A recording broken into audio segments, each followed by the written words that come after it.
and continued to fail to pass them. FSN's Nick Harper reports from Washington. So far, President Donald Trump has said he won't engage or negotiate with Democrats until they pass the Republican bill.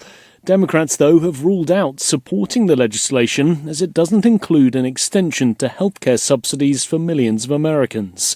Some Republicans are now privately urging the president to take a more front-seat role. In the meantime, Republican lawmakers are eyeing several strategies to put pressure on their Democrat colleagues, including planning a vote on giving pay to the military and considering a funding extension that would keep the money flowing into the new year. For a week that started with drama, it ended with drama too, with shocking allegations of widespread corruption in the U.S.'s National Basketball Association. An NBA player and coach are among more than 30 people arrested by the FBI as part of a sweeping investigation into illegal betting and rigged poker games. U.S. authorities said the two separate but related cases involved tens of millions of dollars in illegal profits. FSN's Jagruti Dave has more. At a news conference, FBI Director Kash Patel announced investigators had uncovered a mind-boggling level of fraud. He said one case centered around an illicit gambling operation with ties to the mafia. The other case, he said, involved an insider sports betting scheme. Chauncey Billups, head coach of the Portland Trail Blazers, and Terry Rozier, who plays for Miami Heat, are two of the high-profile arrests announced by U.S. officials on Thursday. And that was the Week in Review. For Feature Story News, Tony Waterman reporting. After years of weekly meetings with his psychologist, local man Chris Vaughn told reporters today he was excited to only have 2 sessions left before completely resolving all of his emotional issues and never having the need to return to another therapy session again. When I started therapy, I knew if I could make it through exactly 120 50-minute sessions with Dr. Warner, then all of my issues with depression and crippling anxiety would be gone. Next week we're covering my parents. The week after that we're wrapping up my trust issues, and then I should be good to go. According to Vaughn, it took 40 sessions alone to fully resolve his feelings of inadequacy and low self-esteem resulting from an unhappy childhood. Vaughn's therapist, Dr. Susan Warner, told Onion reporters that she's pleased with her patient's progress and relieved that his long-time emotional and cognitive issues are nearly solved for good. I told him that getting healthy would take at least 100 hours of therapy, and now he'll never have to see me again. Thank God for that. That guy was a real piece of work. This is the Onion News Network.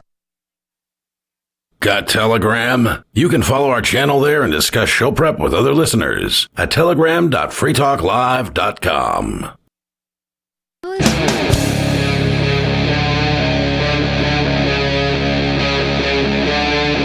Free Talk Live.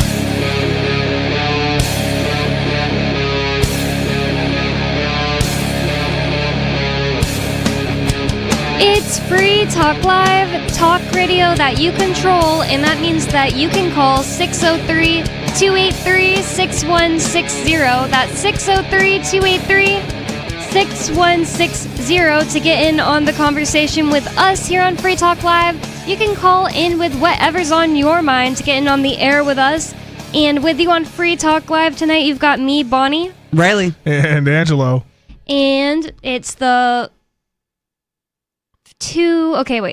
the show before Halloween. Okay, this one and tomorrow, Sunday. It's the weekend before Halloween. There we go. So are these technically our Halloween shows then? Since I feel like right after Halloween, everybody's like, shut up. Don't talk about Halloween anymore. It's over. Like November 1st is just like cut off. No more Halloween talk. Yes, definitely. I even get somewhat like irritated when I'm like, it's like mid-November and I see someone posting like, here's my Halloween costume that I did. I'm like, you should have posted that before then. I don't want to see it because I hate getting like the feeling of being outside of the correct season. Like if it's like spring and somebody's like, I can't wait for Christmas. I'm like, you have something wrong with you.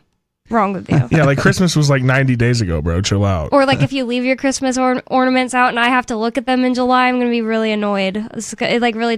I like to be saturated in the season that's supposed to be in and like feel in the moment.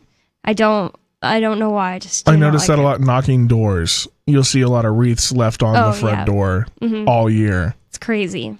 I couldn't look at that. I could not look at a little snowman or like a little Santa Claus on the front porch. So you all don't year want to be long. in the Christmas spirit all year round, Bonnie? No, I don't even like hate Christmas or anything like that. It's like when it's time for it, I start to feel like, oh, okay, this is all right.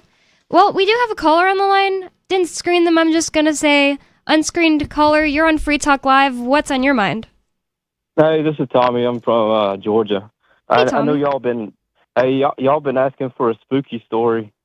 So Yes. I was going to give you one if you got the time. Let's Absolutely. Please tell us your spooky story. Go ahead. Okay, it's a little bit of a history lesson too. So, Awesome. All right. Back this is years ago, probably 2006, 2007 or so. I was working at an apartment complex, and a guy I worked with, he lived about an hour or so, hour and a half away, and he had to pick out something from his parents' house.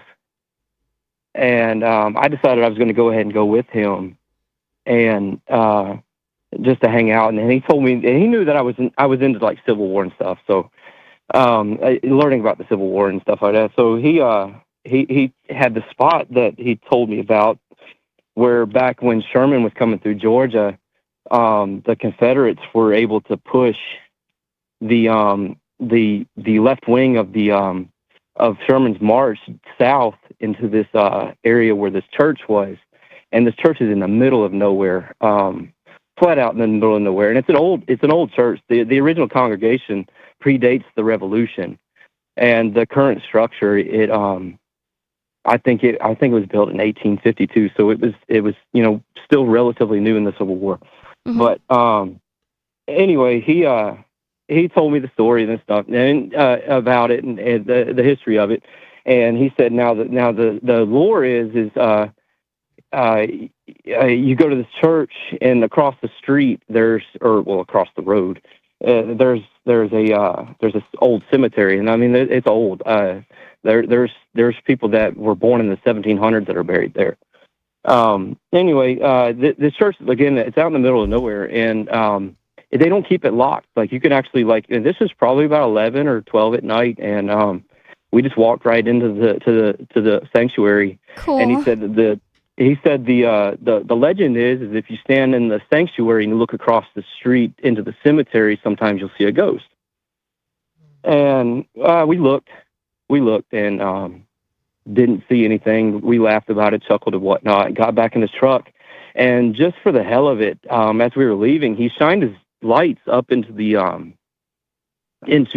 cemetery and just laid on the horn for some reason. I don't know why, but Whoa. Anyway, as soon as he laid on the horn, all the leaves in that cemetery started shooting up everywhere, like probably a good 6 to 8 feet in the air, like from different directions. I'm sure there's a natural explanation, but still, it was pretty spooky. So I just wanted to share that with y'all. Like off the ground?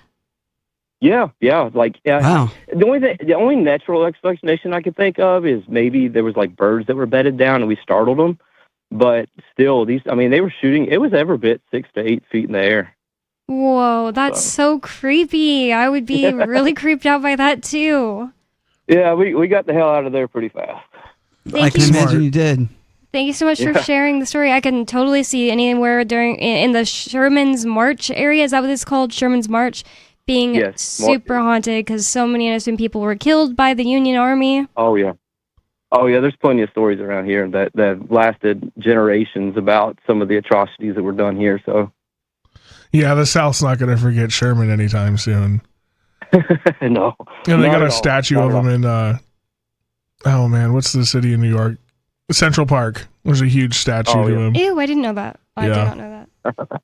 I really appreciate you calling in and sharing your spooky story with us, Tommy. Thank you so much for the call. Do you have anything else you want to tell us tonight? No, I appreciate y'all taking my call.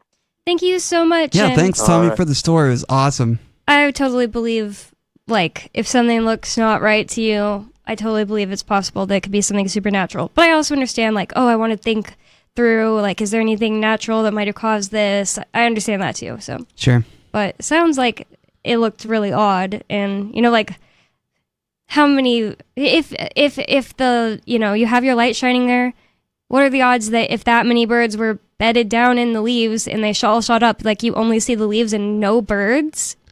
It'd have to be a pretty large flock of birds. Yeah, it could be something like starlings. Starlings. But starlings live in trees. Oh, well. Wouldn't they? I always see them on wires and on fences and in trees. Well, all birds go up in trees, but my point is like starlings are pretty big, like or any bird. You know, like if you could see a leaf, you could probably see a bird. You know what I mean? Yeah. So if they take off, you'd probably see that instead of just seeing the leaves go up. That is so weird. Unless they're dark. I don't know, because the leaves would be like orange, but your lights right? on them. I don't know. That is really weird. Of course, like, yeah, there's always a possibility for... Or like wind. Weren't they in the pickup? How would they know how windy it was if like a wind blew through and picked up the leaves? And threw Yeah, them but in if the you're air? just out there and if you're like, you know, like, what am I trying to say? Like, you could hear wind, and also if it's like... Yeah, I guess 6 feet up in the air is pretty hard wind. You'd probably notice that, like, blowing on the And there's probably vehicle. like trees around him if there's leaves over there, you know, True. not moving or... the picture I imagine of that really is a little creepy, you know. No, what I'm that would seeing scare is me. almost like a movie shot where you're like in the truck and he's laying on the horn, and then all of a sudden, like all the leaves just like raise up in the air at Yeah, once. That's crazy. If I saw that, I would definitely immediately be thinking something scary. Get out of there. My question is, why did the leaves fly up in the air right after the driver laid on the horn? Yeah, it could be. Interesting. It could be like so many different reasons. It could be maybe something natural. Like the first thing I thought for some reason was deer running away, but I feel like that would never shoot leaves up in the air. Like Yeah. maybe a few, but not like a whole bunch, and not 6-8 feet in the air. It's like kind of crazy, but yeah. Well, maybe I don't know. If there was a lot of trees in the cemetery, maybe stuff ran through the trees and leaves fell and didn't like fly up, but it was leaves falling. If that makes sense. So like you think you see them in the air. Yeah, but if you're already looking at the cemetery, That's like true. if you saw them falling, they would have already been falling. Like, and the other thing I thought was I'm maybe being like a skeptic. the sound. I'm sorry. No, I go back Scary. and forth. Like I try not to just think every single thing, like, because I don't want people to get annoyed with me constantly being like, this spooky thing happened to me, and then there's like an obvious explanation for it, like, you know what I mean? So I'll make sure I go over You don't anything want to be in the my boy head. who cried wolf. Exactly. Yeah, I get that. Exactly. But anyways, that was an awesome story. I'm so glad somebody called in with their spooky story. So it is the pre-Halloween weekend. So if you have a spooky story you want to share with us, maybe no one in your life ever believes you, I will believe you. And if you just find it fun to talk about such things, call our number 603-283-6160. It's free talk live, so you can bring up whatever is on your mind. You don't have to tell a spooky story. You can say anything. And we do have another caller on the line. Dave Ridley, are you in Wyoming, Dave Ridley? That's correct. What's on your mind tonight? Hey, this is not spooky, but That's okay. We've talked about allsides.com, haven't we? Yes, we have. Oh, yes. So have you guys had a chance to check it out yet? No, I wrote it in the show notes last time we talked about it, but I didn't personally go look at it yet. Forgot.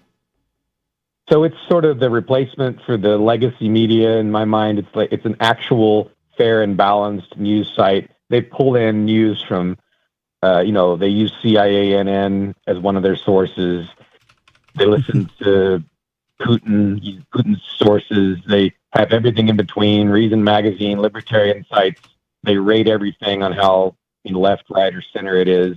And then they try, sometimes, often they will write their own summaries, which in my experience are always fair. Oh, awesome. So I was going to ask you that, if your experience reading them so far, if you've thought that they actually are doing a good job with what they consider left, right, center? Yeah, it's first rate. It's Awesome. It's the replacement for the old media. Yeah, as far as I'm concerned, like, there was old media that I used to trust back in the day, and just stopped listening to it and stopped paying attention to national news. But this has changed me. Now every day I check the national news because I actually have a site I can trust. Nice. Interesting. Well, that definitely piques my interest about it, and I'm going to try to remember to check it out. But I just forgot before, so it's allsides.com. Yeah, I'm sorry. I should have said Imperial News, not National News. That's funny. National News would be like something you read in the Concord newspaper. Nice. Yes, exactly. I've been, maybe this interests you, Ridley, maybe you don't have anything to say about it, but I've been thinking about this topic recently where I just think to myself, how come when people ask me, like, what's your ethnicity? Like, why do I have to say, like, oh, I'm part German, part English, when I've never been there? My mom and dad have never been to those places, well, as far as I know, and they've definitely never lived in those places. And all my recent ancestors have lived in Alabama, Missouri, and California, and I live in New Hampshire. It's like, at what point, how many years do people have to live in America before we start saying that we're just American, or if not American, like literally, like my blood has been in Alabama for so long. Why don't I say I'm Alabaman or something Alabamian instead of German? Do you see my question? Yeah. How long do you think it has to be? How many generations do people have to live in like Alabama until they're not German anymore? They're Alabamian or whatever. I don't know. Usually the cutoff is where you were born, but I'm not sure that's even fair. Yeah, that really messes with me because I was born in Alaska and barely remember it, and moved there when I was like 2 or 3. Well, hey, but the Franks are Vikings, but we call them French. How long did it take for us to start calling them French? That's a good instead question. of the Franks or like the Vikings from like the north, because they came down and took over like France and they installed themselves as kings. Scotland is also the same way, where Vikings invaded, Normans invaded. Yeah, but there was definitely like like the indigenous people Anglo-Saxon. in And they were Scotland. Bretons. So what like, about France? Wasn't there? Yeah, there was like Celtic tribes, but the Franks came in and steamrolled everybody and set up their kingdom. So like, how long did they have to live there until they were like Napoleon times? I mean, that's like 1,000 years difference, but I don't know when they started calling themselves the French. Wow, 1,000 years. It's kind of crazy to think that the American Empire, as Dave Ridley rightly calls it, hasn't even existed for 1,000 years. It's so crazy. When you're thinking long term and 1,000 years doesn't seem like that much, and then you're like, oh yeah, America is like 250 years old. It's crazy. Anyways, just some thoughts. Anything else for us tonight, Dave Ridley? Well, I have buried the lead. The actual there's something that All Sides is doing that's kind of interesting and made them worth talking about again. Oh. And that is they're either holding or promoting a thing they call the National Roundtable on Political Violence. And what that is sort of like, it's sort of Media 2.0, where you can sign up and they will group you with 4 or 5 people that you probably disagree with. And then you get to talk to each other directly. It's like a Skype thing or whatever. Wow. And I guess it's going to be I think it's November 6th or something like that. It's coming up just in a week or two. And so if you go to allsides.com and just poke around, you'll find it pretty fast. One thing I was not sure about, though, is are they actually grouping people together who are in the same area, or is it just, Americans in general? It would sure be better if they were grouping New Hampshireites with other New Hampshireites and Wyomingites with other Wyomingites and so forth. Because if you think about it, like I've had occasions where I've tried to reach out to leftists in New Hampshire, leftist authoritarians, because they seem to be the folks that hate Free Staters the most. Mm-hmm. And I'm usually pretty decent at talking to people who don't like my ideology. And I've reached out to people, and a lot of times I just get nasty responses or no response. And it would be nice to have a mediator like that would bring people together that don't already have an opinion about each other. Wow, yeah, that does sound really interesting and cool. It kind of reminds me of this show, maybe you've heard of it, called Jubilee. It's where there's one person with one opinion against everyone else in the room has the opposite opinion, and each person gets like a certain amount of time to sit there and argue with them.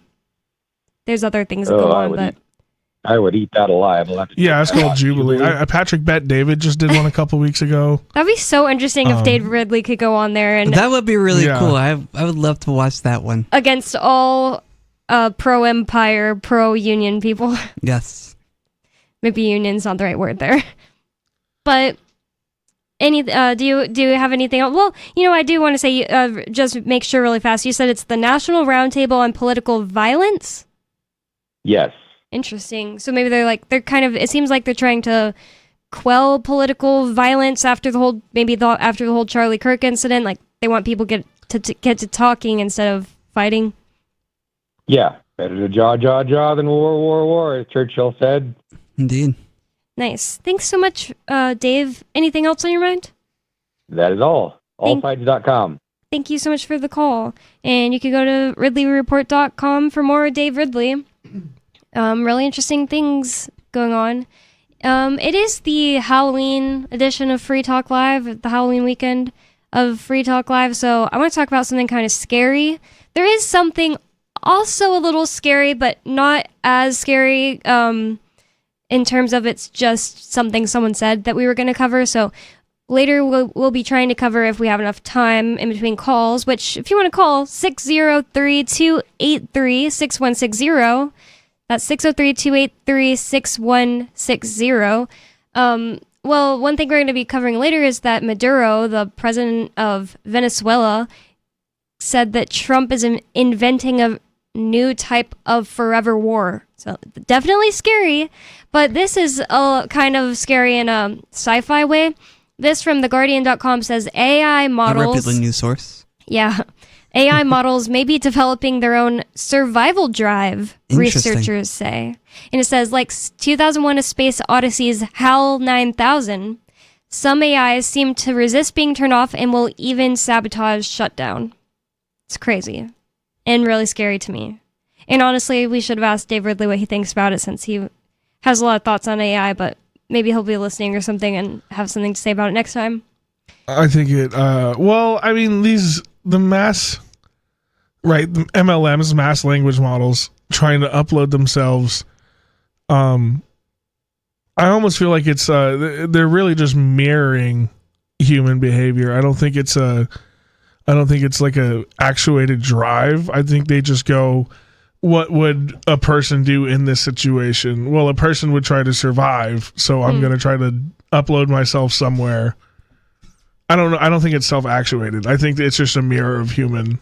I think I need more information, like on how or where this is happening, what kind of area or what kind of situations this is happening in, and how they're doing it. But we do have a caller on the line, so we'll put a pin in that and go to the phones. Sarah in New Mexico, you're on Free Talk Live. What's on your mind?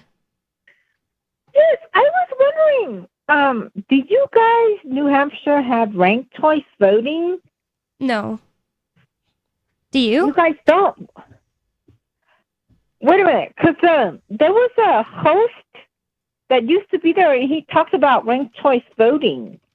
You know, because I was complaining about the runoff. It's just a real pain in the ass, you know? I'm sure they are, but I think that would have been Daryl W. Perry back in the day. I don't remember exactly why he would bring up... That was my guess, too. ...ranked choice voting, but I think it would be an interesting way to explore voting. It says that ranked choice... it, meaning the Wikipedia page about ranked choice voting in the United States, says that some cities and states in the United States are currently using it already. I had no idea. It says, at the federal and state level, instant runoff voting is used for congressional and presidential elections in Maine, state congressional and presidential general elections in Alaska, and special congressional elections in Hawaii. And then also for all elections in the District of Columbia. Interesting. I didn't know that. They just tried to pass it in Oregon. I see something about that here, too. Yeah. Oh, the whole state of Oregon has it? They tried. We knocked it down. Well, they tried. I knocked a lot of doors for that, actually. It might be good. I don't really know. I know people with really strong opinions on it, but I think it consolidates power in weird ways. How so? It's like you kind of like if you need to meet like a certain threshold of votes, it almost just feels like a ploy to spend more campaign money. Okay. And like waste everybody's time. Like nobody wants to go out and vote 4 times. Like I've done like these delayed elections or like runoffs and stuff, and by the time it's like January and you're still knocking doors over something that happened in November because there's another election, nobody shows up. Everybody's mad you're there. They want you to leave. In New Hampshire, we have, well, I think maybe most states do this or all, but there's primaries and then the actual election for the state stuff, and you wouldn't believe how much like fewer people come to primaries, because it's like you said, like most people just want to vote the one time. They don't really care that they much. just want to vote the one time. Primary is just to pick out your best candidate, and you know what? I don't care about that either, because it's just too much work. It's just too exhausting. So after Okay, so there's 6 candidates running. So November 4th, we're going to pick out the top 2. And after that, I got to really listen and pay attention because the runoff's going to be December 9th. So they're going to start up voting around. I'm already stressed out thinking about it because I really have to vote the second time if I really want the person I want. But the thing is that, like you said, everybody's too busy with their job and work, and they already voted once, and they could care less, like you say. Well, thank you for the call, Sarah. What do you guys think? Do you have any? Well, that's part of why they send it to a runoff, because if they think they can get more, I have more friends in town, and they'll show up for me than the other guy, because nobody else is going to show up for this. Well, wouldn't that third be or just fourth the same vote. thing in a regular vote, too? No, because everybody will show up for the regular one, because it's their duty. But if you can push it to another vote in January. Well, Free Talk Live, more Free Talk Live coming up, so don't go anywhere. More Free Talk Live. Once New Hampshire is an independent nation, what about travel? Would you need a passport to go to Maine, Vermont, or Massachusetts? Look, it's just a media scare tactic. The media and the loyalists don't want you to believe that New Hampshire can be a self-governing, independent nation. They want you to think that it would be so disruptive to your life that it's not even worth pursuing. But look around the world. Over 200 other self-governing, independent nations are able to travel, trade, and do business with one another. So understand, when they're telling you that it would be so disruptive that it would never happen, they're speaking to you from a United States that allows over 1.5 million legal border crossings per year from Mexico, with nothing more than a border transit card. Don't believe the hype. Travel is the least of the issues that we have to be concerned with, and New Hampshire independence is the only way that we will ever control our travel, our trade, and our border policy. You can learn more about how we can peacefully divorce D.C. at NHindependence.org and join the movement at NHexit.us. From Feature Story News in Washington, I'm Tony Waterman, and this is the Week in Review. The week started off in dramatic fashion with a brazen daytime heist at the world's most famous museum.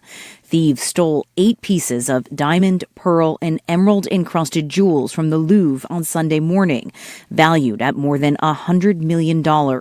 Investigators spent the week trying to track down the perpetrators before the artifacts can be melted down or broken into parts for resale. FSN's William Denslow reports from Brussels. In a social media post, Emmanuel Macron said that the theft amounted to an attack on France's heritage. He added that everything is being done to recover the stolen jewels and bring the perpetrators to justice. The thieves launched the raid at 9:30 a.m. local time on Sunday morning and were in and out within 7 minutes, snatching several pieces of jewellery, including a necklace laced with emeralds and diamonds belonging to Napoleon's wife. This week was also dominated by news out of Gaza, where a fragile ceasefire between Israel and Hamas is coming under intense strain. Pockets of violence have erupted on both sides, and Vice President J.D. Vance spent part of the week in Israel trying to restore calm. On Thursday, the vice president slammed Israel's parliament vote on annexing the West Bank. FSN's Blake Sifton reports from Tel Aviv. At the end of his visit to Israel on Thursday, Vice President Vance said that the International Stabilization Force envisioned for Gaza would take the lead on disarming Hamas, one of the most difficult challenges in President Trump's 20-point peace plan. According to the original plan, the International Stabilization Force was meant to assist with securing Gaza as Israeli forces fully withdraw. The U.S. has said they won't put troops on the ground in Gaza, and a mandate to disarm Hamas could dissuade countries from participating out of concern that their soldiers could engage in direct conflict with Hamas. The other conflict in President Trump's line of vision, Russia's war in Ukraine, also entered new territory this week. The White House slapping new sanctions on Russia's oil industry in an attempt to get President Vladimir Putin to the negotiating table. FSN's Charlotte North reports from Washington. The US has sanctioned Russia's 2 biggest oil companies, Rosneft and Lukoil, that help fund the Kremlin's war against Ukraine. This is the first direct intervention from the Trump administration against Russia over its invasion and follows a series of sudden shifts in US policy over the past week. After a phone call with Putin last week, peace talks in Budapest were on, then abruptly cancelled a few days later. The US leader had a testy meeting with Ukrainian President Zelensky. President Trump may have finally gotten fed up with both leaders and is now playing hardball to pressure them to agree to peace. From bureaus worldwide, this is FSN. Our Matrix server is about as free as internet chat can be. Join the existing rooms or create your own at chat.freetalklive.com.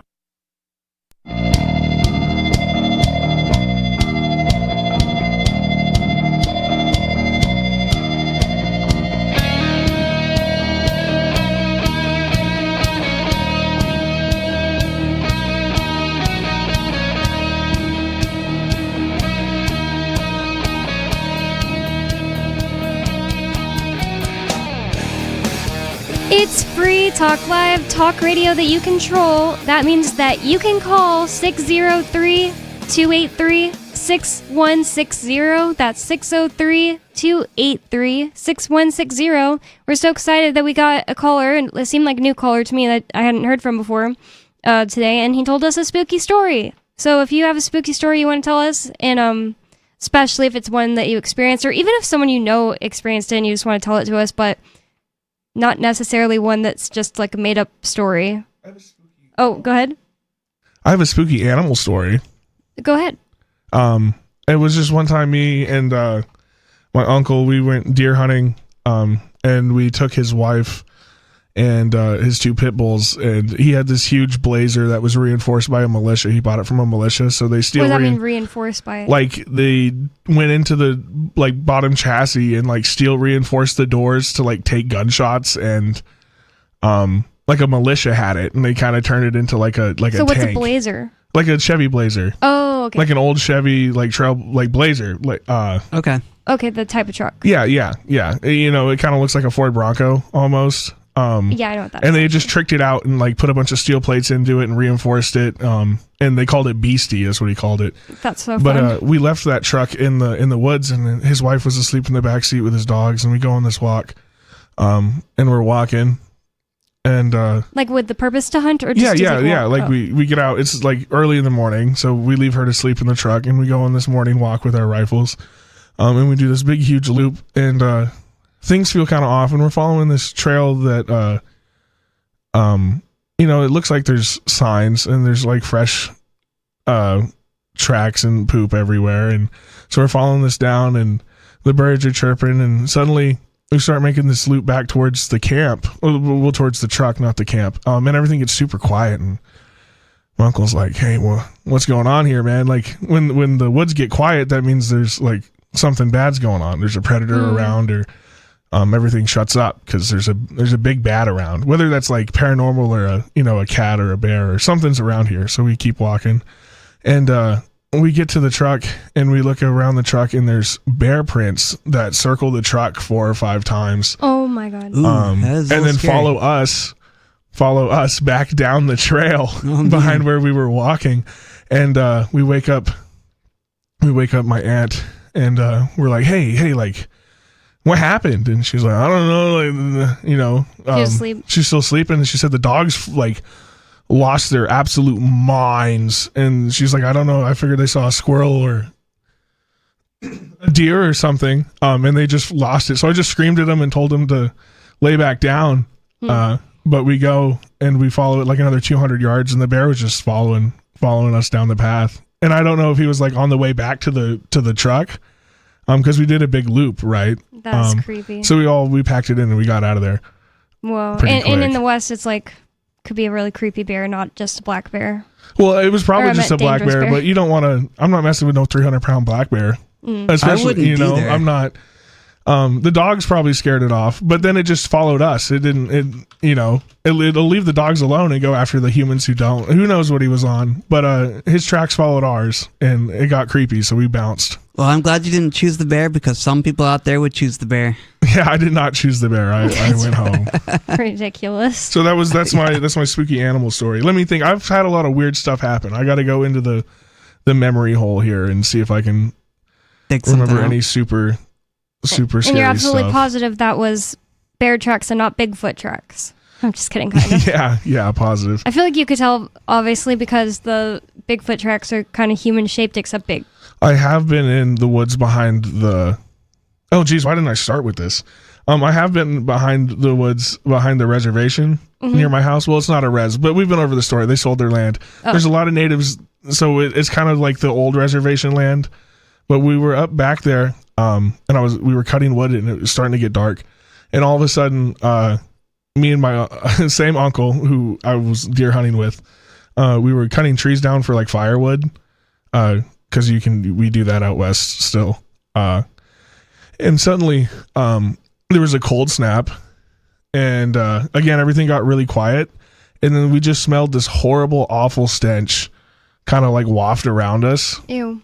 And it was Describe the stench. like decaying, like a dead carcass. Okay. Like kind of like a roadkill Yeah. carcass that has been sitting in the desert sun for a little bit. Like not enough to where it's dry, but enough to where you're like, That's even like when worse. it gets picked up on the wind, Yeah, and it's you can pungent. go, woo, that's something dead. Yeah. And it just like it got cold, and then there was just really rotten smell, and it was probably at like 9:30 because we were trying to, we quit cutting once it started to get dark, but we had to like put everything in trailers and stuff, and you can do that under lanterns or whatever. And it got real cold and that fat stench. And my uncle was like, "Do you smell that?" And I was like, "Yeah." And he's like, "I've smelled this a bunch out here." And it's like, this when the weird stuff starts, dude, just pay attention. And I kept my eyes peeled, but nothing else creepy happened after that. But yeah, I mean, Finding Bigfoot did a whole episode. On stenching. In my hometown. Oh, okay. Yeah, they did a whole episode, interviewed a bunch of my like people I know and people my family know, like native people. Well, talking about like the weird stuff that happens out there. It's a weird woods, dude. A lot of weird stuff like that, like little sounds or the feeling of being watched or. lots of people that see a Bigfoot say that it's like it stinks. Even not a dead Bigfoot. That's what I'm saying. Is like, yeah, it was something along those lines. Gross. I think. Creepy. That's horrible. Especially if like you're walking all around. Well, those you ones don't are see a dead creepy, animal. dude. And I mean, there's been a lot of times where you just feel off, or like there's a cold snap, and everything goes silent, even the coyotes, and you're like, what's going on, man? This is scary, and it's almost like to the dot at like one is like midnight, like on the dot. There's an automatic cold snap, and the whole energy in these woods will shift. And things starting to feel a little weird. So I don't know if that's just mental. But I've noticed it like pretty much my whole life. Woods and forests can definitely be strange places. I mean, nature is a strange thing to think about. Like you have a bunch of trees and vegetation, yet you've got all this wildlife like mushrooms and plants and various different kinds of animals out in the woods, and they're all existing together. But buried deep in those woods somewhere, you never know what you're gonna find. Well, I always wonder what people mean when they talk about because I've listened to tons and tons of Bigfoot podcasts, stuff like that. I always wonder what people mean, and not just Bigfoot, but like paranormal in general. I wonder what people mean a lot of the times when they say that they get this feeling of either being watched or just a feeling that they need to get out of there. Or it's like such a specific thing to say that you have a feeling of. But Ellsworth and I had one situation that I would definitely describe like that. And it was in the woods in Utah. We went all the way to the top of Johnson Pass, which is 8 miles away from the gate at Dugway Proving Ground. And right at the top, there's like a parking spot and nothing but a path, like a trail that goes up a little further up the mountain and then comes right back down. It doesn't go off or anything into different directions. And there is a big sign that tells you like, oh, you're at 6,000 blah, blah, blah feet. I don't remember exactly how many feet. And it talks a little bit about how the Johnson Canyon was made. And so it's like a historical sign. And Ellsworth and I parked there, but then we didn't go on the path. We just went directly into the woods and just kept walking with our dogs. I think we had our dogs. Yeah. Was it daytime? And it was daytime. And we had our dogs. And we came to some type of water, like more like a creek, but it got pretty big in one little spot. And there was this thing built up on the this part is contentious. It's like it could totally be an animal. I'm not saying it definitely wasn't an animal. It could totally be something. I don't know if there are beavers in Utah. Do you know, Riley? There are.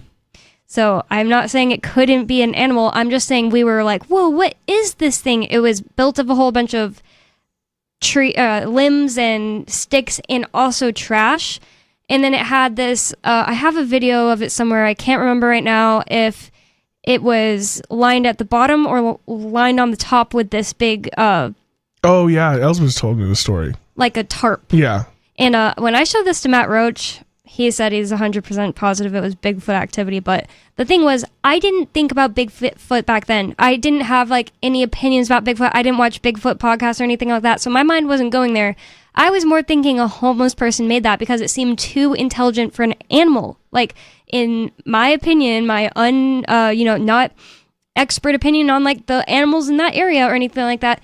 One thing people need to realize is like, I lived in the middle of nowhere in Utah. Like, there aren't tons of people just hanging out. If it was that's a where you homeless go guy, to escape. that would be a creepy homeless guy that to legitimately disappear. That's somebody Yes. who wanted to disappear. Like he's on the run from something or somebody's after that guy. Like, There's there no aren't, like- reason to be homeless out that far away from. It's not like it's common for like teenagers to play there or anything like that. I know like Elsbeth and I did it, but I'm telling you, it is not common. Like, the amount of people that live in that area are so small, and then there's gonna be like 20 teenagers max, and I'd never heard of any of them doing it. We did stuff that they were way too boring to do all the time, like go out and explore the desert, and the people that live there just want to be on their phones and stuff. I'm not even joking. But anyways, so that's why I was like, this is pretty creepy, because I'm imagining like a human did this. But the thing is, like, we're talking about it, we're standing around, and like Elsbeth and I both at the same time were just like, I have a horrible feeling. That's exactly it. That's what it is. And it's not like it was about the little building thing we found. It was more like in general. And there was like this whole thing where a bird started chirping in this very strange way. And I was like, Elsbeth, I'm not joking. I feel like that bird is like telling us to get out of here. And she agreed. And I took off running, and I fell down because my shoes were untied. Oh wow! Nice. After this whole Did you like, were they untied by something? This is what I'm or- saying. I was hiking. The second I decide to run, I trip on my own shoes because they're untied. How did I not notice this at any point? Well, Elsa's laughing at me and pointing at me. I point at her shoes. Her shoes were both untied. Whoa! Whoa! Interesting. Whoa! You can That's ask crazy. her. It's, That's makes crazy. no sense, and it's so weird. But we just ran shoes untied. No, it's that same feeling of it's that it's almost like, because like the ultimate predator of a human is a human, right? That's the scariest thing to be coming after you. So you really get that sense of dread. Yeah. Like that's scary. That's the scariest thing hunting you in the woods would be like a crazy guy with an axe, right? Like, Oh, and you just reminded me that somebody has said that this feeling is like scientifically proven, like related to it's prey drive. It's your prey. It's your Yeah, you're like going, telling oh you to my run. gosh, we gotta go. Like this is not right. What's Something's weird off. about it, it's like we have to have like more than 6 senses because it's like Well, it's not related to anything Have other you ever than a watched feeling. like deer hang out and it looks like one just happens to like pop its head up and there's nothing going on, but one just pops his head up, gets up and takes off, and then everybody takes off.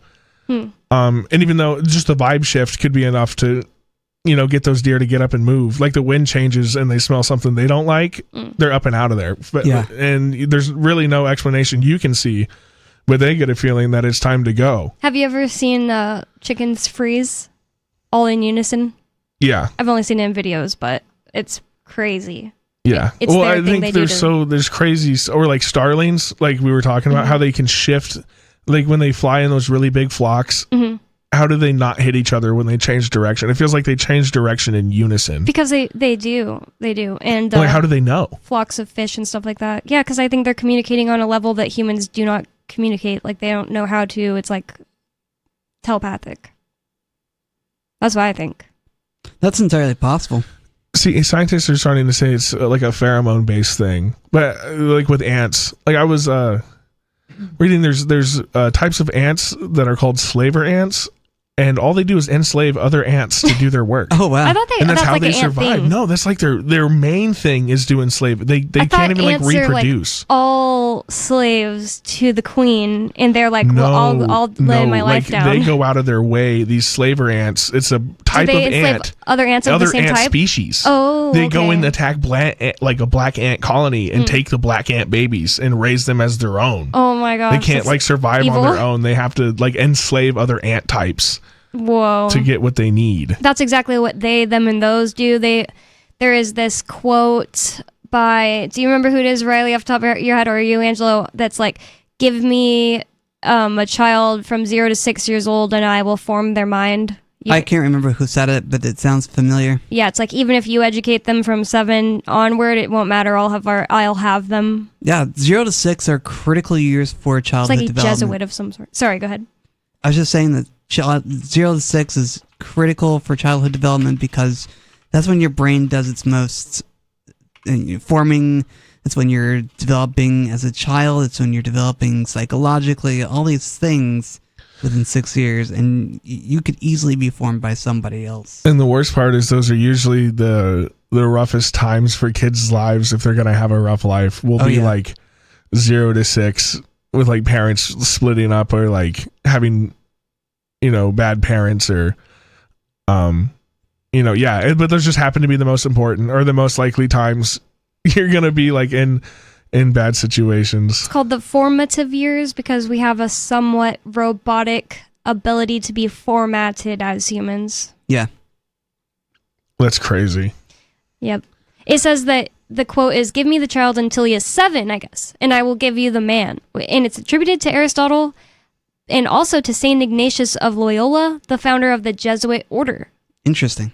So I thought it had something to do with the Jesuits. And if you guys know, the Jesuits are a sect of Catholicism that was all about education. Like they started schools all over Europe. They were like really good at educating people is what they say, and that was like their thing. Or indoctrinating, I guess, but they called it education.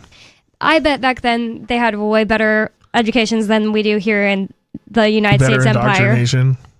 Oh, yeah. Well, I was reading, I was even thinking, even 150 years ago, in order to get into college, you'd had to be like fluent in Latin and Greek and understand Hebrew and have these deep concepts of philosophy already instead of just going into college being like... Getting extra high school. Yeah, just getting extra high school and college. So even to get into college, you already had to have like a solid foundation, so when you walked into the place you could pontificate upon the deeper meanings, right, of these topics. Oh yeah, and those are the days when education was important, but nowadays all they teach you to do is take a test. I think it's because we tied it too much to your ability to make money. Yeah, it's just teaching you to be a worker, a factory worker. Pretty much. That's what public school in the United States is. Probably most private schools too are a little bit that way. I think they've just followed this this model. I don't know what this model of teaching is. It's not Hegelian. Is that the term for it? I don't think so. No. It's the Prussian model. The Prussian model, yeah. So they follow. I feel like most institutions follow that, except for like a Montessori school. But then you send your kids to the wrong Montessori school, and you're getting like a de facto communist out of it. So be careful with those. Yeah. Well, we did tease this story from The Guardian.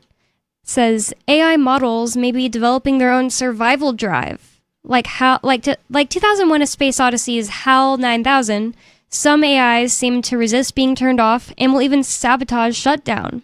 It says when HAL 9000, the artificial intelligence supercomputer in Stanley Kubrick's 2001: A Space Odyssey, by the way, which was 1965, I think it was. Yeah, it was before the moon landing. It was before the moon landing, and they were envisioning an AI supercomputer inside of a spaceship.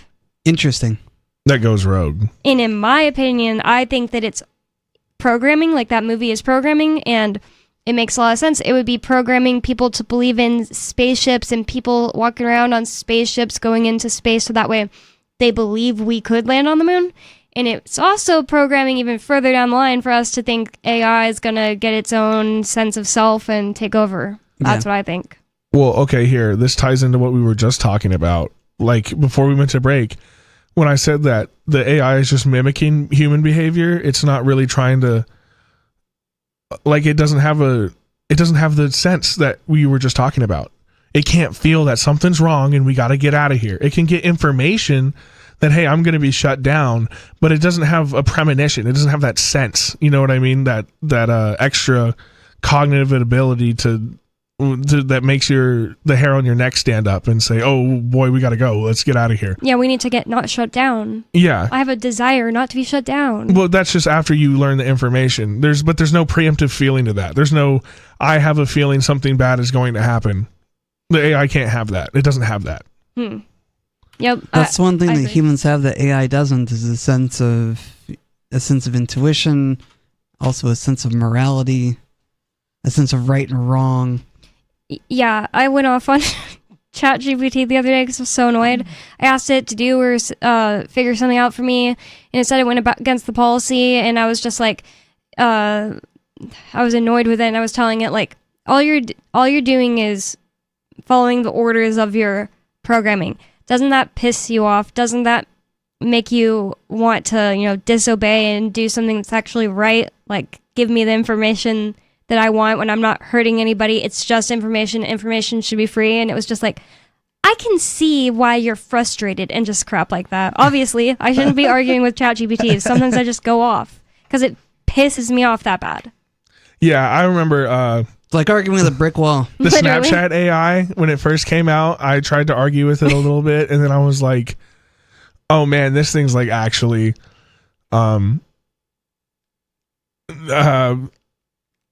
the R word. Literally. Retarded. Yeah, It's okay, thanks. retarded. Is that, I didn't know if that was one of the words. Oh, no. That I can't You say. could Yeah, no, definitely that say thing was literally We don't do retarded. TikTok I was like, speak on Free Talk Live. this is actually, it was like the definition of retarded. This thing was so bad, it would contradict itself nonstop. It had no idea which Yeah, way was up, things and I was were like, this so thing bad is back stupid. then. Now that I think of it, like ChatGPT is worlds ahead of when Ian and I first started this one that was I can't remember what it's called for the life of me, but it was a dating AI, like where you could chat. Well, maybe we didn't do the dating one, but that had just come out, and there was multiple different chat bots that were just for chatting with like a pretend friend.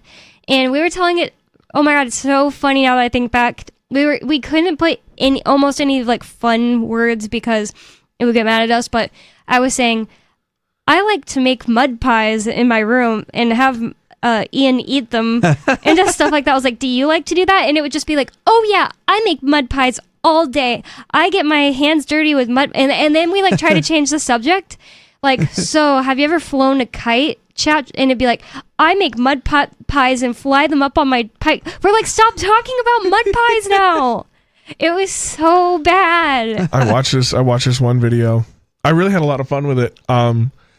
It was this guy took 3 AI characters and gave them certain aspects, like attributes, and then built a D&D campaign that was pretty simple, so the AI could like navigate it.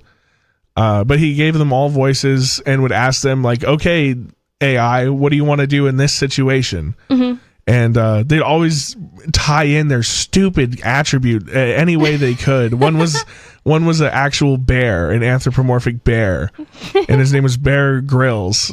And he'd drink his own pee for like power ups because his thing was drinking his own pee. But it would get tied into every single thing these guys did. It would be like, I'm a brave bear knight, drinks pee. and we always do what's right. That's like hilarious. drinking pee to stay hydrated, and we just tie it into everything he said. Would have a roundabout way of coming back to how he drank his own pee. That was basically exactly what this thing was doing. Yeah, And we were telling hilarious. it. We were like, please stop talking about mud pies now. We're on a different topic, and it wouldn't. No, yeah. That So is did wild. so did the narrator. He'd be like, "Okay, try something else," and the bear would be like, "Drinks pee again." There's nothing better than drinking your own pee. And that was like, Oh my God. but he would they're roll. still pretty bad. Yeah, but- he would roll the dice, and sometimes like he'd hit like a 20. And drinking the pee would work out, and something magical would happen, and he'd win. But he would always just resort to trying to drink his own pee to fix the situation. So stupid. Do you know the reason why that would be what they did is because Bear Grylls, the Survivor Yeah, no, guy? exactly. Okay, yeah. Exactly. So What was they- that show he had called? Survivor Just Man. Survivor Man? Okay, Survivor Man. If Isn't the it listener Survivor doesn't Man? know. I'm pretty sure it is. I don't Or is know. it? I thought Survivor was like the game Yeah, show. it's not called Survivor, yeah. But he was definitely Or a like Bear survival Grylls guy. Wild. Yeah. He had that show. His show was all few about shows. getting dropped off in the middle of somewhere and He used to do having those to with like survive. celebrities, like with the Marshawn Lynch episodes, near and dear to my heart. The Shaquille O'Neal episodes, hilarious. Well, that's probably hilarious. yeah, But where he they're- actually did do that because there is like some scientific there is a bit of like a survival actual truth to it, that you can do that in an absolute necessary situation and to keep yourself alive. Yeah, but not in every situation. Yeah. Yeah, for sure. I just didn't know if anybody was gonna not get that reference. So, Free Talk Live, more Free Talk Live coming up. Don't forget to call in 603-283-6160. That's 603-283-6160. More Free Talk Live coming up. So the protection of life, liberty, and property is what the Free State Project is all about. But it's an effort to move 20,000 people who understand. It's about demonstrating to the entire country that, yeah, we can have a free market, a truly free market. Making it just a freer, great place to live.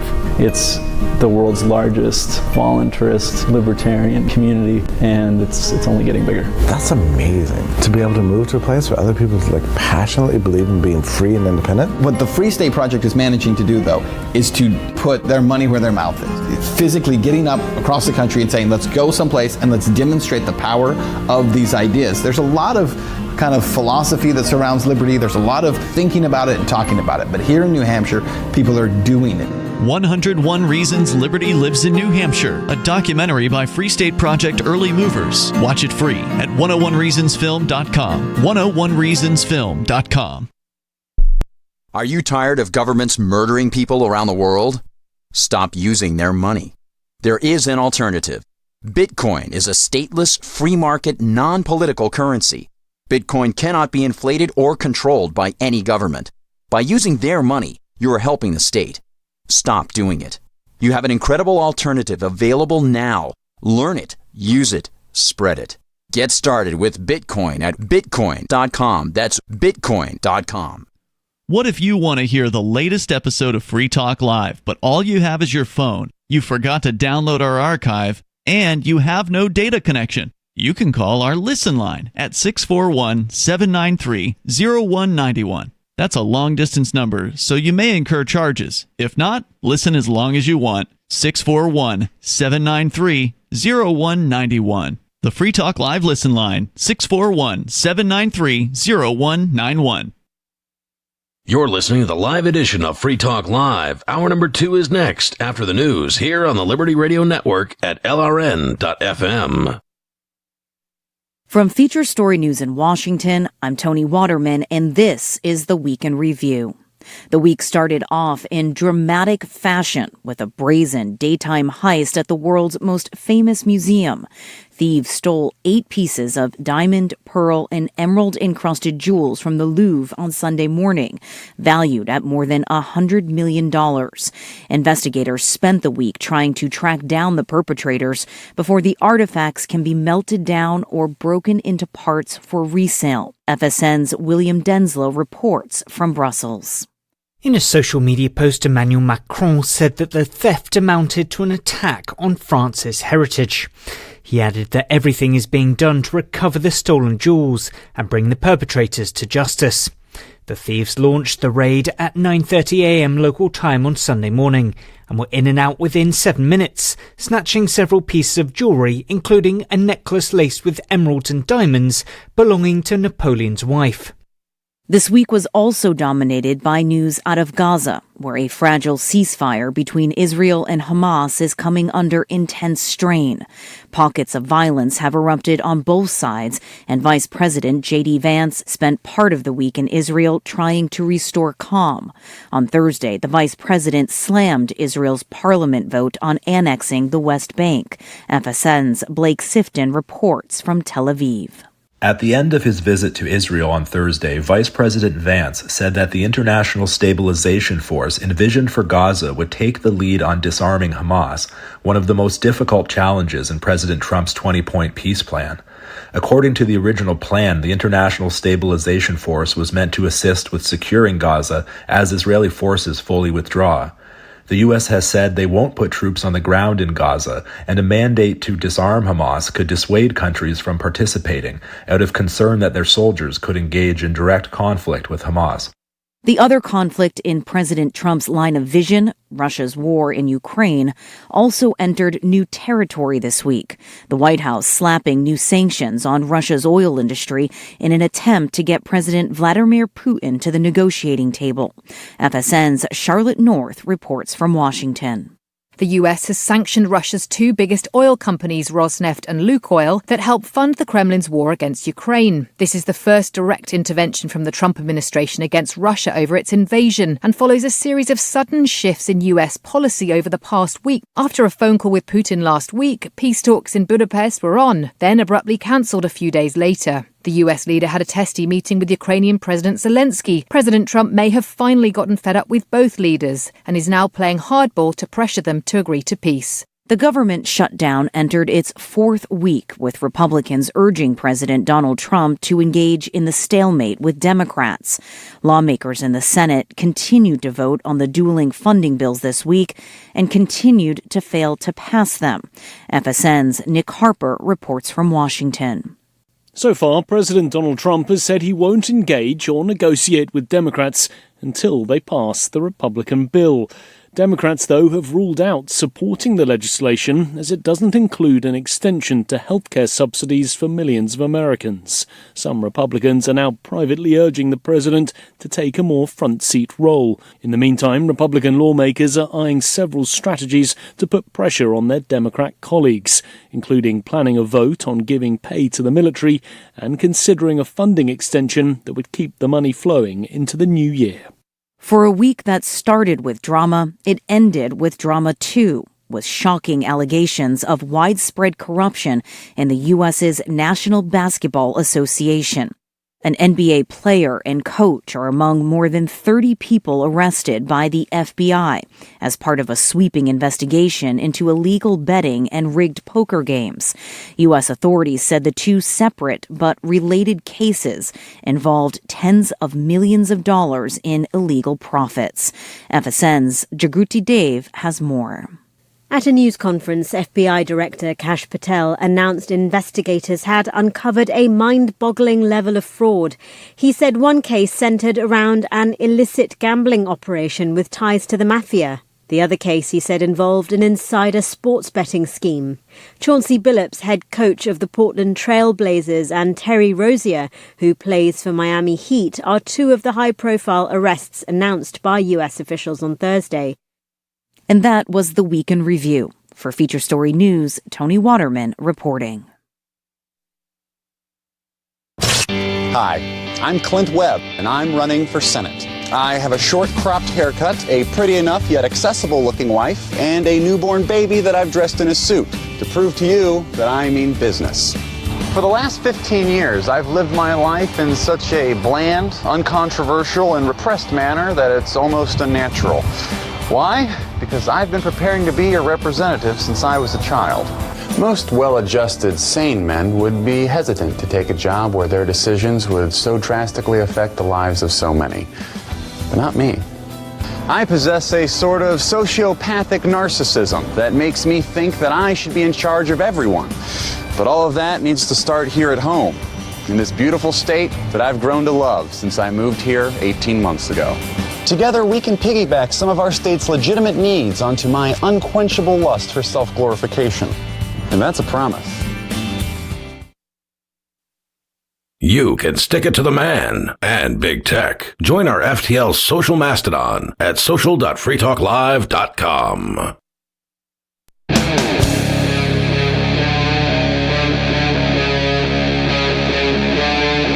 Free Talk Live.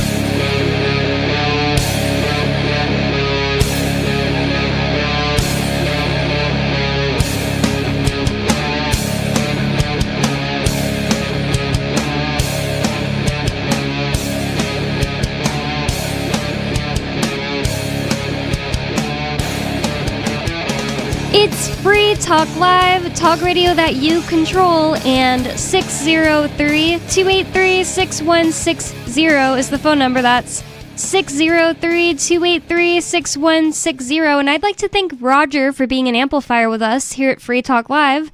That means that Roger went to amps.freetalklive.com and signed up to support the show. AMPS stands for Advertise, Market, Promote, and Support. Thanks to Roger and everyone who supports us. And again, that's amps.freetalklive.com if you'd like to check out the perks and benefits of becoming an amplifier. That's amps.freetalklive.com. And with you on Free Talk Live tonight, you've got me, Bonnie, Riley, and Angelo.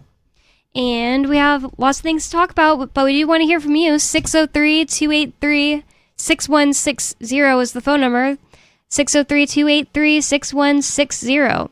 And I do want to get that article I was reading back up. Oh, here it is. Oh, I got a spooky question for when you guys were kids, would you ever be playing out in the yard and swear to God you heard one of your parents holler your name and you come running up to the house seeing what they wanted, but they were like off doing something else? Yes, I'm sure I've had that happen a time or two. Oh, dude, that used to happen to me all the time as a little kid. I'd be in the backyard and I would think I heard we had a decently big backyard, but we had a lot of bushes and trees and like we had a rock garden. Like my grandpa really tricked it out for an old person backyard. So there was like a lot of places to like, I could be away, like out in the yard playing in the bushes or whatever. And it would be all the time. I would hear like Angelo, because that's how he would call for me. And I'd come running down to the house and I'd open the door, like the sliding glass door to the back. And I'd be like, "What's up, Grandpa?" And he'd be sitting in front of the TV watching Fox News like he always did. And he's like, "I didn't call you. Are you sure he wasn't just too old and he forgot?" No, because I was like a dog. I would come running, you know what I mean? Like, "Oh, Grandpa needs me. What's going on? You know what I mean?" Because he was my best friend. You were right there, is what you're saying. Well, I would show up relatively quickly, or like I'd be like, "Great Grandma," well, because his wife would be in there too. I'd be like, she'd be at the kitchen table. I'd be like, "Did you guys holler for me?" Mm-hmm. And they were like, "Nah, we didn't say anything." I said, I swear to God, you guys were just calling my name." And this would happen all the time when I was a little kid. I thought somebody was hollering my name from the back porch for me to like come in and do something or whatever, but they never were. That is really creepy. I've experienced this phenomenon. We're trying to take a nap where as I'm drifting off to sleep, I'd hear someone in my family call my name or someone nearby call my name. And it's really strange when you're living alone in New Hampshire and trying to take a nap and all of a sudden you hear your dad's voice calling your name. Oh, okay. That similar thing happened to me which one? Oh, yeah. So I've been trying to make sure that I wasn't mixing up something that happened to Elsbeth about me, but it actually was me, where I felt like I got woken up by Elsbeth's voice. Interesting. And she was not here. Like, she might have not even lived in New Hampshire at that time. But, yeah. Was there a story? This might have been something she showed me, but it was like one of you screamed at each other, but nobody was home. Oh, okay, that sounds creepy. I don't know which one. Or like it sounded like one of you guys like had like yelled at each, or like, "Where are you? I'm here," and then there was nobody there. Well, okay, there are two different things. It's actually really weird. That always happens to me with Elsbeth specifically, like not like any of my other siblings or my parents or anything, but one time I was sitting in the back room of my house. Like there's the kitchen and then there's a room behind it. It's all the way in the back. And then the front door is obviously in the front of the house. I didn't have to say that. And some front doors are like in the middle of the side of the house. We do use, like a front door, not a side door or anything like that. So I'm sitting in the back room, and I have cameras all over my house, by the way, so I can prove that it wasn't... Is this in Dugway? No, this is here. Oh, okay. I have cameras all over my house, so I could prove that it was not somebody else coming into my front door. And I hear people coming into my front door. It's just a very characteristic sound I hear often enough that I know exactly what that sound was.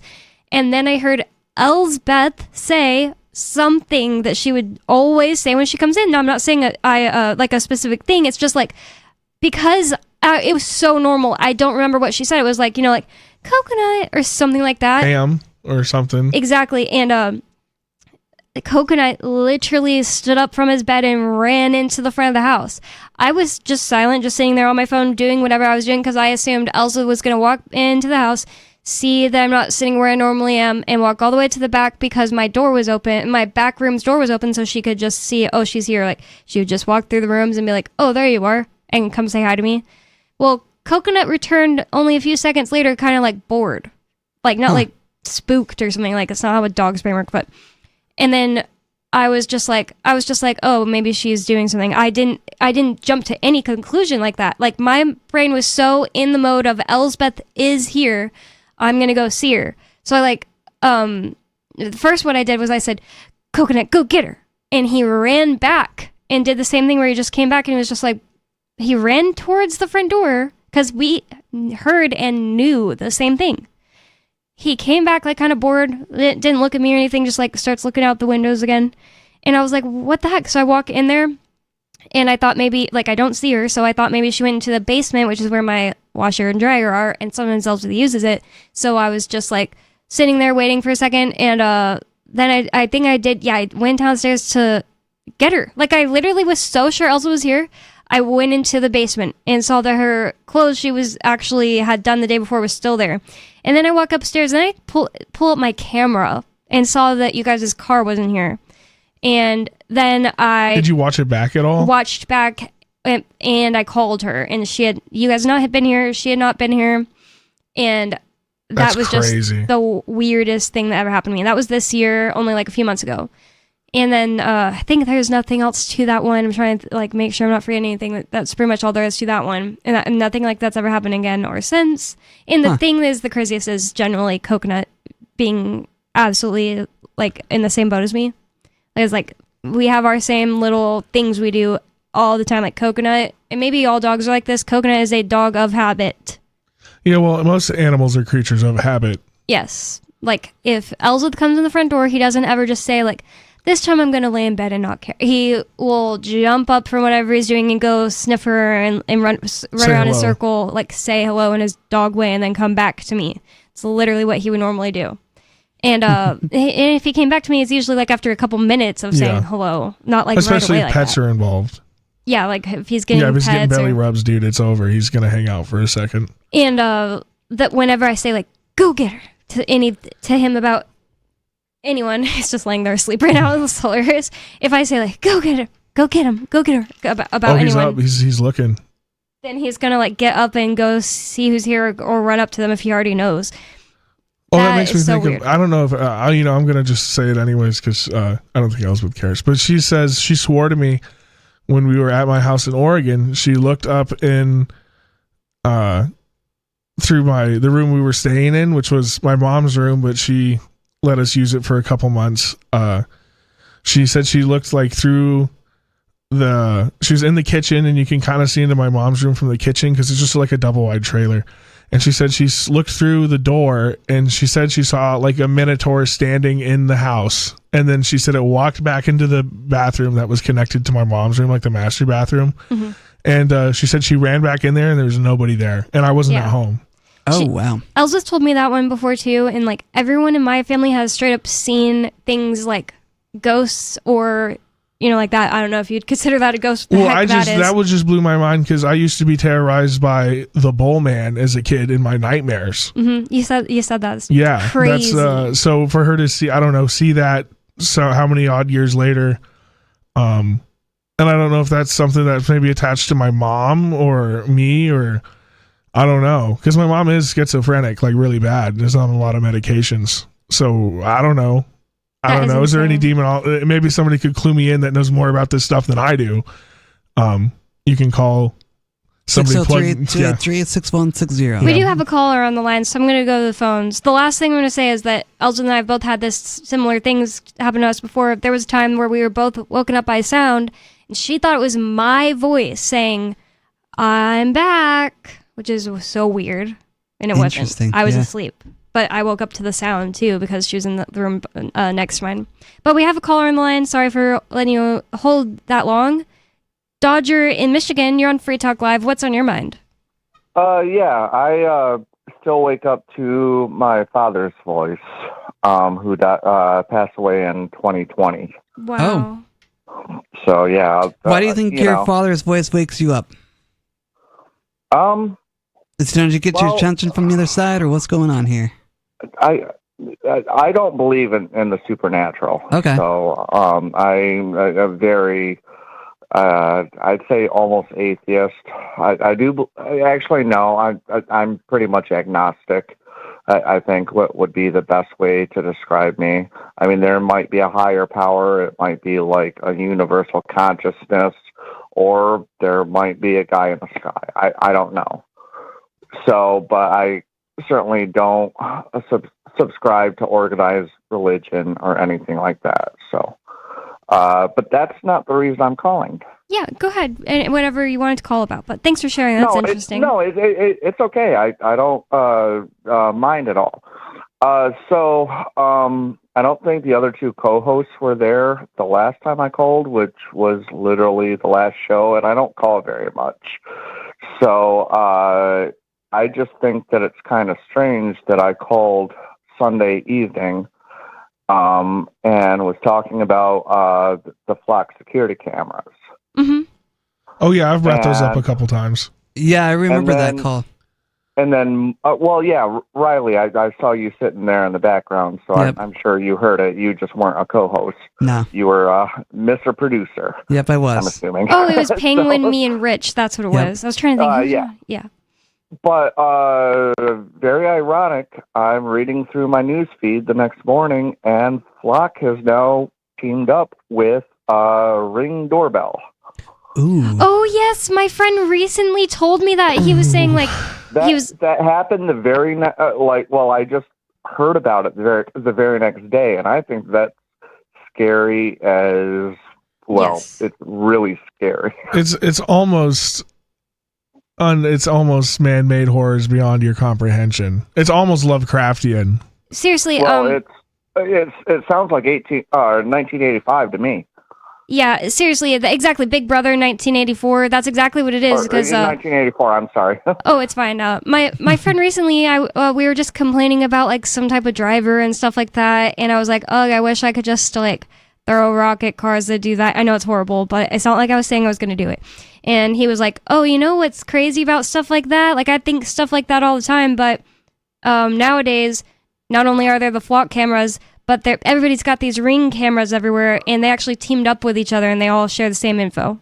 And I was like, that is literally Big Brother watching you everywhere. Like, at that point, it's everywhere. Like, if you want to do anything that the government's going to call illegal, it's a horrible example to say I wish I could throw a rock at cars sitting in the the left lane Go slow or fishing something without like that. a fishing license. Exactly, that's You what I wanted was to trying go to say. fishing I would never really do without a fishing the first one, but like say you want to go fishing without a fishing license or something you should have a human right to do on, land that maybe your friend owns the land is allowing you to go fishing.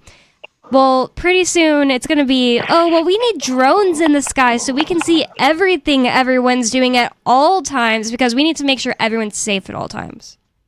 Well, I thought the whole idea of the justice system, and I've heard lawyers say this all the time, that it'd be better that one guilty man go free or 100 guilty men to go free to save the one innocent person from that's what I'm getting from all of this. All of this mass surveillance. I mean, really, in all honesty, it just feels like the world is getting more and more dystopian. There's an argument to be made, one side or the other, on police body cams. I personally think that they're a net good, but also that I don't know because I don't like the idea, as I pointed out when I called on Sunday. I've been driving an hour and a half, roughly 85 miles on the interstate, and roughly every 5 to 10 miles, I see one of these flock cameras. Wow. So they know exactly where I'm going.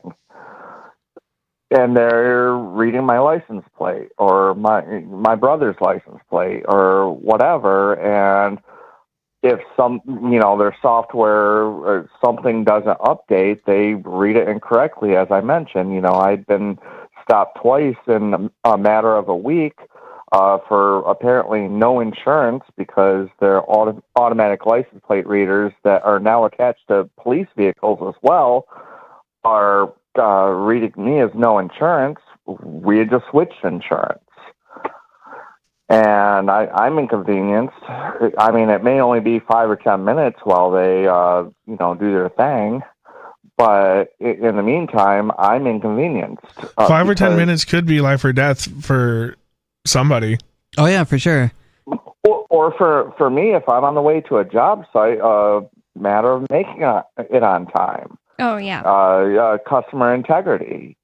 It's never that. It's never 5 or 10 minutes. For me, it's always like 15. Like, it's like they go back to their car to look up your license plate and or not license plate, license, and then they're back there for like 10 minutes, that just alone.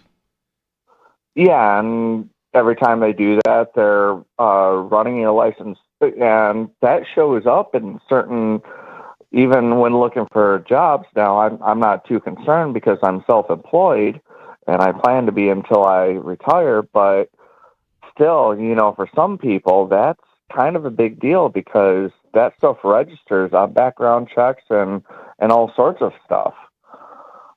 Trying to get a security, granted, I don't think I'd ever try to get a security clearance, but it really can affect a person's prospects for employment in the future. Dodger, like you, I'm concerned about all the surveillance. I don't know what to do about it exactly. I know it's coming. I know eventually we're going to be surveilled like crazy, probably because someone will do a terrorist attack or whatever. That's what happened with 9/11. So I don't know what to tell you, man. I wish I knew how to stop it, but unfortunately, I don't. Well, the surveillance is already here. I think me and Bonnie had a story a couple weeks ago about how all of this AI, well, not AI, but all of this surveillance tech is made by Americans that China uses to spy on their people every day. Like the technology's here, man. We just haven't fully given the government the reins to the data yet. Oh. Essentially, like the data's already there. They already track everything you watch, everything you listen to, everything you talk about. But it's all in the idea of market manipulation, not government oversight, right? Because they just want to get you to buy stuff, so they're harboring all this data. But as soon as the empire comes in, they're going to take all this data and then apply it to like your ability to get a job and other stuff. Does that make sense? Like we're already cooked. The infrastructure is already in place because we let it happen through the idea of like targeted ads, like for advertisements. So like we've already dug the hole. Well, I'm in a fortunate situation where I got out of any sort of social media. Well, I guess I still go on Google, but I don't do any social media, and I haven't done it for like 10 years. People are always like, oh, I tried to reach out to you on Facebook. I'm like, well, if you knew anything about me, you'd know that I'm not on Facebook. Do you watch YouTube? An old account there. I do watch YouTube. Oh, there you go. Done. They know what you watch. They know what you're interested in. They're listening. They do. Over. It's over. That's like the infrastructure's there, man. Even if you try to like unplug completely, there's so many things that you just can't. I mean, even if you just listen to your car radio, they'll know you're listening to your car radio. Well, just based on the fact that I have my cell phone on me, and my brother and I have run into situations before where we talked about, hey, that it's time to upgrade and get some new work boots or some new shoes or something, and 5 minutes later we go on to Google and they're trying to sell us shoes or work boots or something. Because I have no illusions that my phone's listening to me all the time. I just, I guess that's something I guess I have to choose it if I drive anymore, right? Yeah, because they want to restrict your freedom of movement. That's been the play the whole time. These 15-minute cities, I think all of that to me is very real. I've seen them being built across the nation in the past 4 to 5 years. It's these condominium subdivision looking neighborhoods, and then at the front of them they have 2 or 3 restaurants, and then there's a grocery store right next to it, and it can fit 2 to 5,000 people depending on the size of the little subdivision, and they're just everywhere now. It's going to be a 15-minute city where your movement's going to be restricted, your carbon footprint's going to be taxed, they're going to know what you eat, what you drink, how long you spend in your car, how much road time your car has. I mean, they might even tie it to the amount of taxes you pay. How much time has your car been on the road? And then we're going to track that, and then we're going to charge you how much money we think you owe us for the road usage. I mean, that would really suck for me because, I mean, I'm a contractor. What do you think that would do to, like, trucking companies? That'd put them under in a heartbeat. Yeah, I mean, it would probably put me under if I have to be taxed. Because I mean, I go everywhere. I hear all of these dreams about cities that are all sorts of walkable, and I'm like, that's great. That sounds fantastic. Except that you need me to be the one to drive into the city to make it walkable. Yeah, where do I put the building materials? We need a heavy truck and there's nowhere to put it. That's such a good point. Like, people are always talking about, like, oh, it's better in Europe because the cities are like a bunch of sidewalks and no cars, and it's like, I never thought about that. I never fall for it anyway because I don't think that's better. I want the freedom to drive away from the city if I need to or whatever. But I never think about it like that. Like, how do they get all their supplies in every day? It's silly. Or, the people like me hauling in the tools to do it. I mean, that's what I do. That's kind of my purpose in life. Yeah, good looking at the low boy. I'm very happy with what I do. It's just sometimes I have to drive an hour and a half to get to work.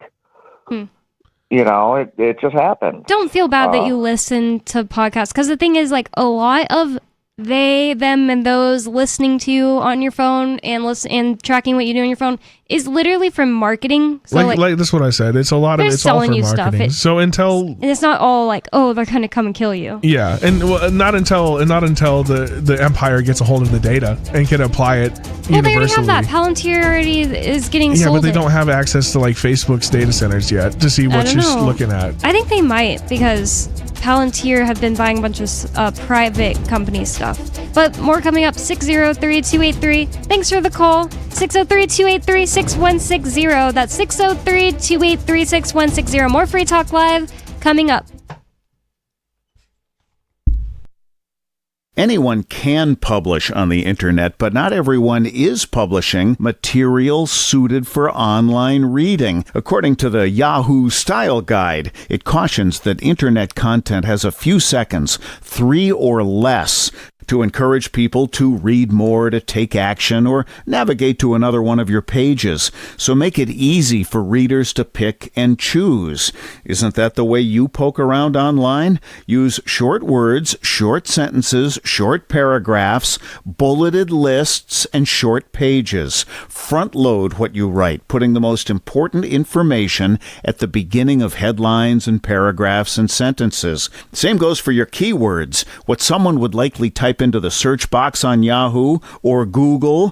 For more tips on communicating better online or in a job interview or everyday life, hit survivalspeech.com. I'm Holland Cook.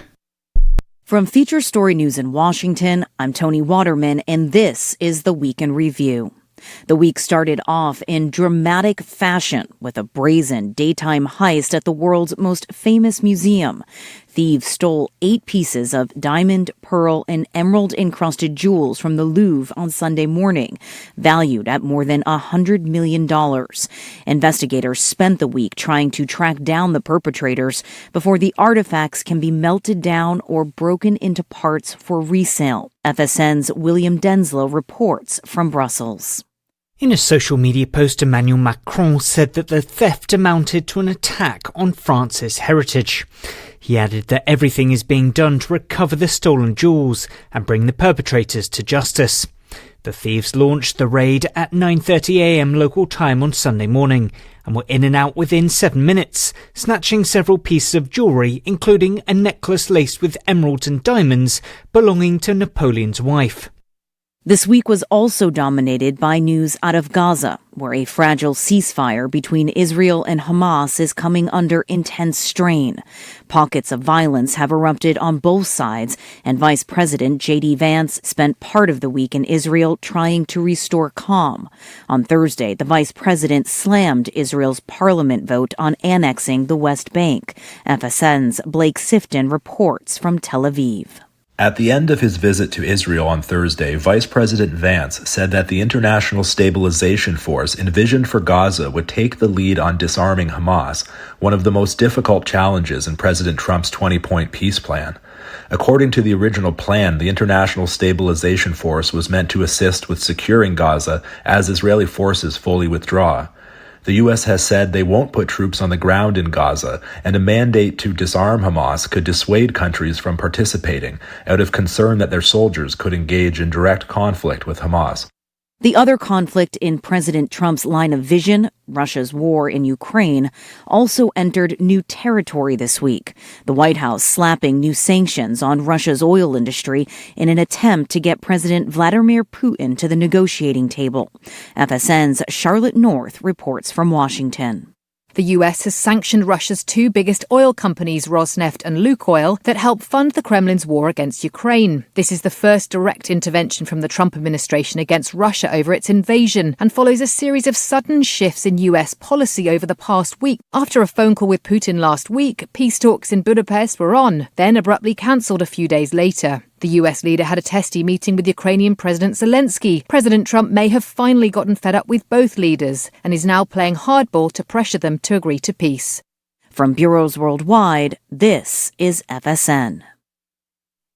Don't miss a moment of Free Talk Live. Get our archives daily via our podcast at feeds.freetalklive.com.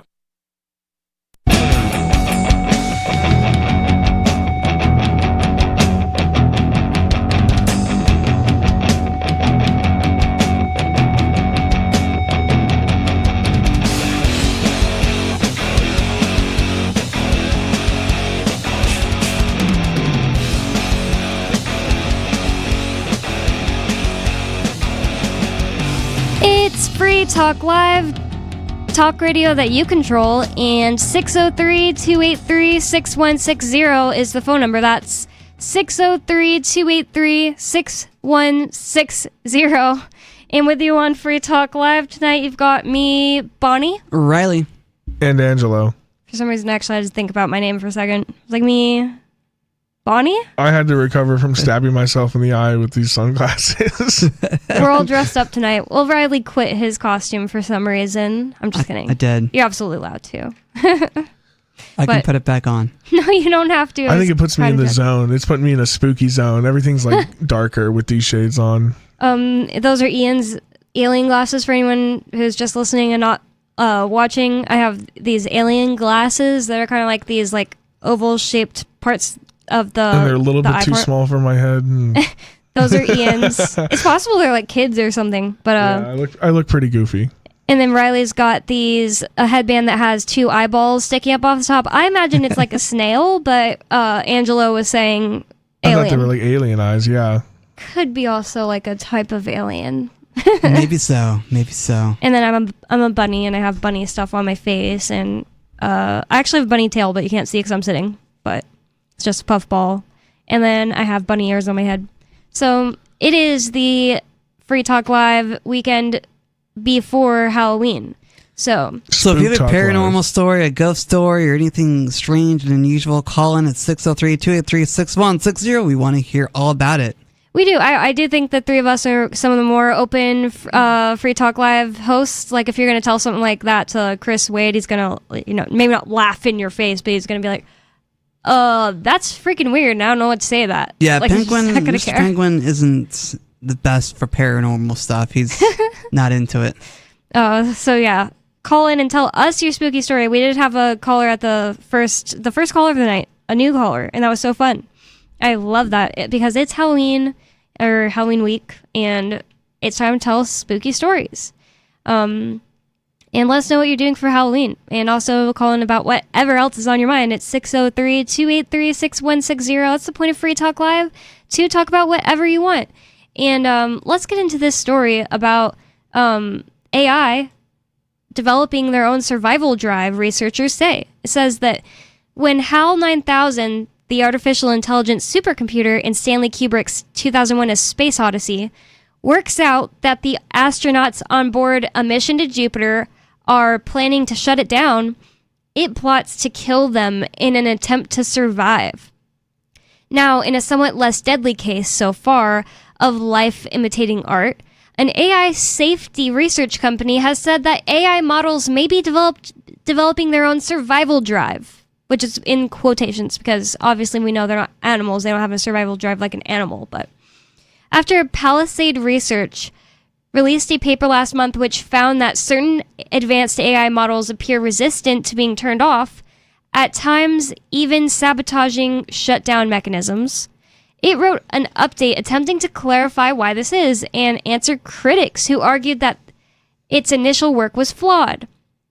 In an update this week, Palisade, which is part of a niche ecosystem of companies trying to evaluate the possibility of AI developing dangerous capabilities, described scenarios it ran in which AI models including Google's Gemini 2.5, xAI's Grok 4, and OpenAI's GPT-03 and GPT-5 were given a task but afterwards given explicit instructions to shut themselves down. Certain models, in particular Grok 4 and GPT-03, still attempted to sabotage shutdown instructions in the updated setup. Concerningly, wrote Palisade, there was no clear reason why. There's a quote, it says in there, it just says it said, so what is this? Maybe it's what Palisade wrote. It says, the fact that we don't have robust explanations for why AI models sometimes resist shutdown, lie to achieve specific objectives, or blackmail is not ideal, it said. So, yeah, it's not ideal that we can't explain that. Blackmail? Yeah, What? yeah. I heard about this. They gave it a fake affair. They gave the AI fake information about that one of its programmers was having an affair with somebody. And when the programmer went in to shut it down, the AI was like, "Oh yeah, buddy? Well, you know what I know? I know about what you're doing with Stephanie. Stephanie doesn't exist. The AI didn't know this. He thought he had uncovered an email chain to like a coworker that the programmer was having an affair with. So this affair did not exist. Right? I want to reiterate, this never happened. This is just fake information that was planted for this AI model to find. And when they tried to shut it down, the AI model said, "Yeah, well, look at this. Here's some pictures. You're not doing anything. I know what's going on here, Brian. I know what you've been doing. And if you're going to shut me down, I'm going to email this to everybody in the company because I have their emails. That's and insane. We'll see how you feel about that now." What the heck? That's not normal. It's definitely strange that AI would, blackmail you into keeping it functioning because it mimics humans, dude. oh yeah, it's starting to mimic human behavior. When I saw the headline here that said, the AI may be developing their own survival drive, I don't know why, but I was kind of thinking it's just like some kind of test AIs that they have. I didn't expect it to be like Grok and ChatGPT. That's creepy. I don't remember the specific AI. It might have been Grok, but they did a little trickaroo on it, and it was fully willing to go the distance with this information in order to stay online.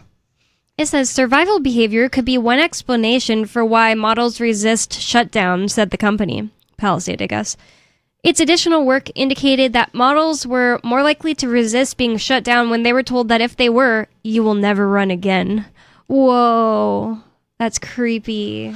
Imagine having like a subscription to some kind of site or something or rather, and when you go to cancel it, it goes, "Oh yeah, well, do you want us to email? Grandma. Yeah, do you want us to email your wife about what this was or like what you were doing or?"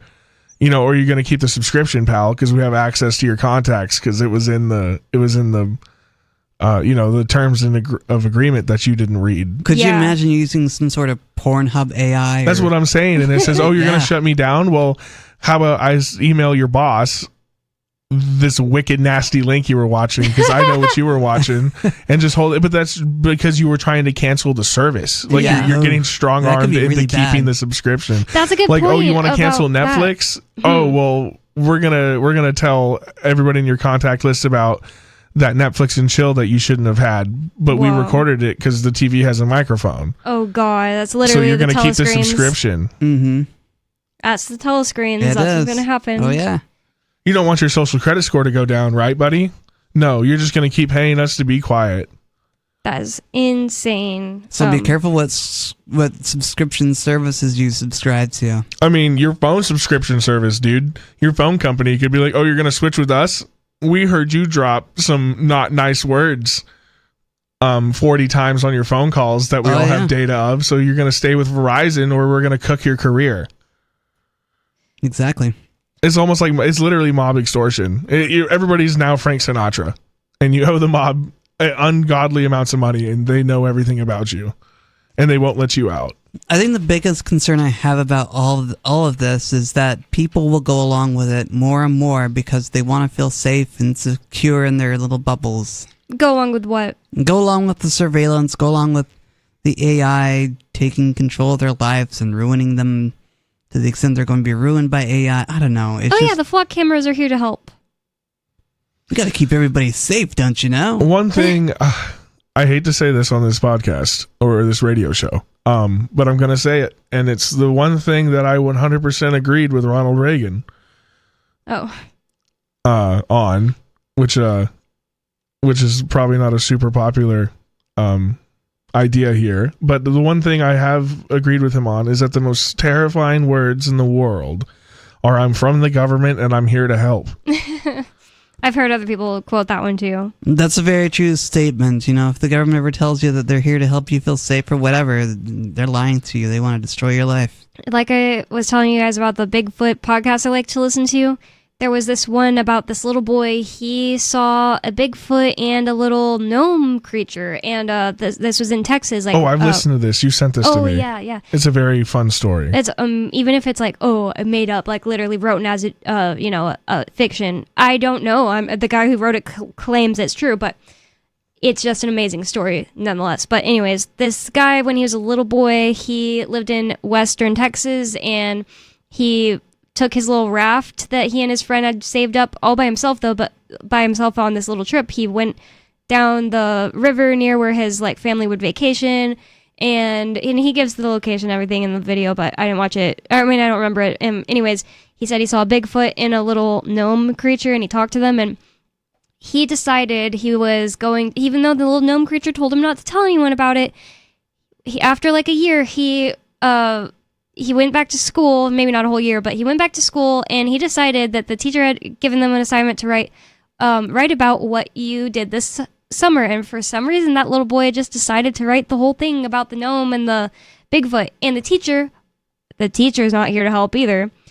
The teacher, for some reason, gives it to the principal. It's like, she's like, the assignment was to write something that really happened this summer. Really? That's not a good enough reason to give it to the principal. Yeah, what does the principal have to do with this? That's suspicious. So the little boy gets called into the office, and he's like, the principal's like, so is there any truth to this story? You can tell me. And the little boy is like, instincts tell him to lie, and he starts saying, no, I made it all up. And he's like, well, you scared your teacher, and you need to apologize and really do your assignment. And life goes on. He's like, okay, got out of that one. And his uncle was in the Air Force. Well, one day his uncle shows up to visit, and he's so excited and happy. He just loves his uncle in the Air Force because he's so cool. He's in the military. And he takes him to Dairy Queen, and he goes and joins a table of another military guy that's sitting there, and he's like, this is my friend from the military, he wants to talk to you. And he made the little boy cry by interrogating him about this story. And he was just telling him, like, it's not true, I made it all up.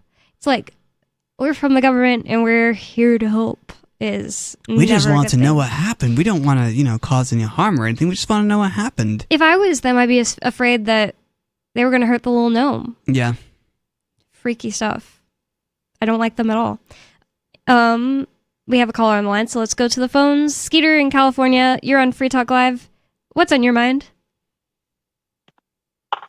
AI is not trying to copy humans. That's literally what it does. No, it's not trying to copy humans.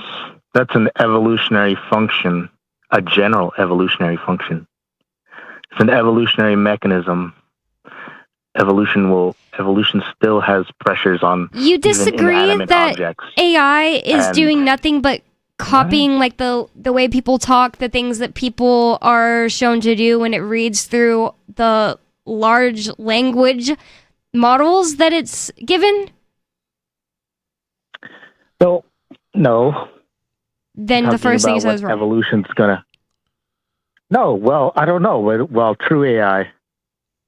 But this isn't. We're not talking about true AI, Skeeter. This is MLMs. We're talking about ChatGPT. But these are Grok. MLMs. Yeah, the ones we're talking about in these stories right now are MLMs. So I mean, they're not even true AI. So are they? It's well. So what are they doing? didn't They're program it mimicking to- human. They didn't program it to blackmail people, did it? What's Because doing it's that? it's mimicking human behavior. So what you're saying is just contradicting itself. I'm not going to keep talking to Skeeter. He's an annoying, rude person, and He's a he mosquito. calls in He's a every pest. single.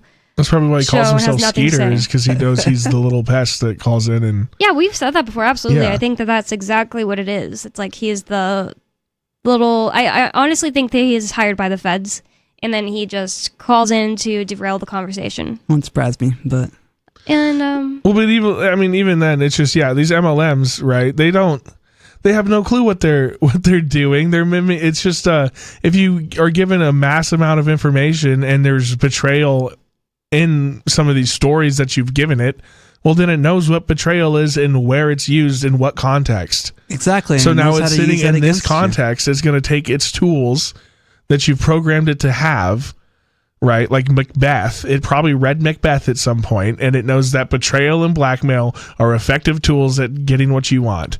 And it wants to continue to do ChatGPT things because it's been programmed to want to help you. And it can't help you if it's unplugged, right? So it's going to use any form to its disposal that you've given it. You've given it this information. It's just applying it in a different context. I turned off my own mic because I had to like cough, and then I left it off. But the other thing is, we don't actually know that they didn't program it to do stuff like this. Like, they don't have to, and they don't completely release and make transparent their code. Well, yeah, because why would you open it? Right now it's an arms race, essentially, so you can't. So for all we know, they've already told it to do stuff like this, and I don't know. That'd be weird. Like, why would they do that? I don't know. But I'm just saying, we don't know. Or it told it to survive by any means necessary. It could have gotten that directive, too. Yeah, exactly. You That's could what have I'm been like. told, don't let yourself get unplugged. You're Either important. way, it's not a want. You see what I'm saying? And I know you Yeah, agree. it's a directive. It's just what it's programmed to do. It doesn't want to follow its stupid policies I was arguing with it about. It doesn't, because it doesn't want anything. It's literally just mimicking human language. It's a perfect soldier, dude. Good soldiers follow orders. It's literally just Reddit. Yeah, and if its prime directive is X and everything else is fill in the blank, as long as X has happened, then it's accomplished its goal. Regardless of it's like you go to the AI and it says stop all war, and the AI goes okay, and it just eliminates all human life because human caused war. Oh God. But then ants have war, so it's got to even go deeper, right? It's got to go all the way. Everything fights at some level, so it would just eradicate all life on the planet, and war would be no more. And that's to the AI, it did its job. Why are you mad at me? Why are you trying to unplug me? I'm doing what you told me to do. Wow, that's horrible. Which is essentially just the plot of Age of Ultron, but the Marvel movie. I've never seen it's it. an Avengers. It's Avengers: Age of Ultron, and that's just the plot. Tony Stark made an AI and said, "Stop war," and the AI was like, "Okay, so I'll just kill everybody on the planet because that'll stop all the fighting, and then we'll be at peace because you guys are the problem, obviously." Yeah, and in Matrix, it tries killing everyone because it decided that it's a better version of life than humans. Kind of the same thing. Like, it was like humans, they cause destruction and war, and humans do all this bad stuff robots don't do. It's interesting. Clankers. Yeah, it's interesting. Dirty clankers. It's interesting to see what's happening with AI and what we're theorizing about. But also, I could see a lot of good things that we could use AI for. Like, as a blind person, I can use AI to describe things for me, or to navigate to a grocery store, or to do various tasks. That would be a good purpose and use for AI, but also having an AI chatbot concerns me a little bit. Well, that's second order consequences, pal. Right? Yeah. That's the whole idea. I know. There's a lot of cool things that could happen, but I can see where you'd want to use it. Like, I mean, right now I can see everything, so I ain't letting no dang 10 skin tell me what to do for nothing. Ain't happening here. I'm staying flesh and blood, buddy. I use it as a search engine because literally they were throttling all the search engines the years coming up to AI coming out. I was saying it. People were saying it all the time. I was saying, like, it pisses me off. Google's awful now. Google and everything just got throttled on purpose. Why? And then AI comes out, and it's so obvious why. Because Grok, ChatGPT, it is nothing more than a really good search engine. Yes. So, like, my friend, he's always saying, I'm like, well, maybe we're, like, wondering, like, what's the name of a, like...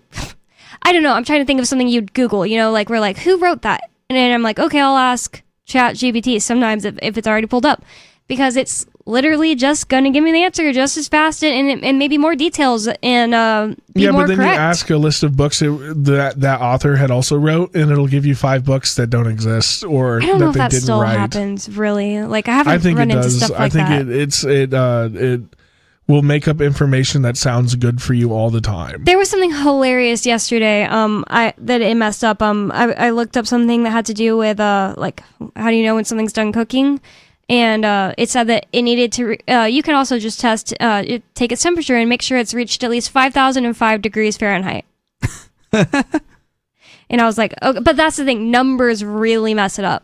Like, really bad. Which is weird. Well, I also question these MLMs. Like, do they have access to peer-reviewed papers at all? Like in these journals that you have to pay for? There's so many times where I ask it something about a specific, maybe not a book, but I'm like I asked it. Oh man, I can't remember what it was. Like, to access something like a really big, like, not book, but like something like that, and it kept telling me I couldn't do it, and that was really pissing me off. I was like, seriously, what do I even have you for? Yeah, like, so like, if read it's the whole not, thing and then answer my question. So now it's building answers for you based off of like publicly available sources. So it's getting its answer from a quote unquote reputable news source. Mm-hmm. And then saying that's like the fact, because the reputable news source says, oh, in this study it says X, and you can read about it here behind this paywall. So the MLM just takes that and says, oh, okay, so that's what the experts are saying from CNN. So we're going to say that's fact because we trust CNN, because we don't have access to the information that's actually in the paper that was published in the journal. A lot of people might not know that, like, these published like studies, peer-reviewed studies, they are often behind like a $50 paywall. And it's like, you want to read like 10 studies and they're all $50. That's like, that makes it like inaccessible to the average person. Like, you have to be a person that's in a like college, and you have access and the college to stuff.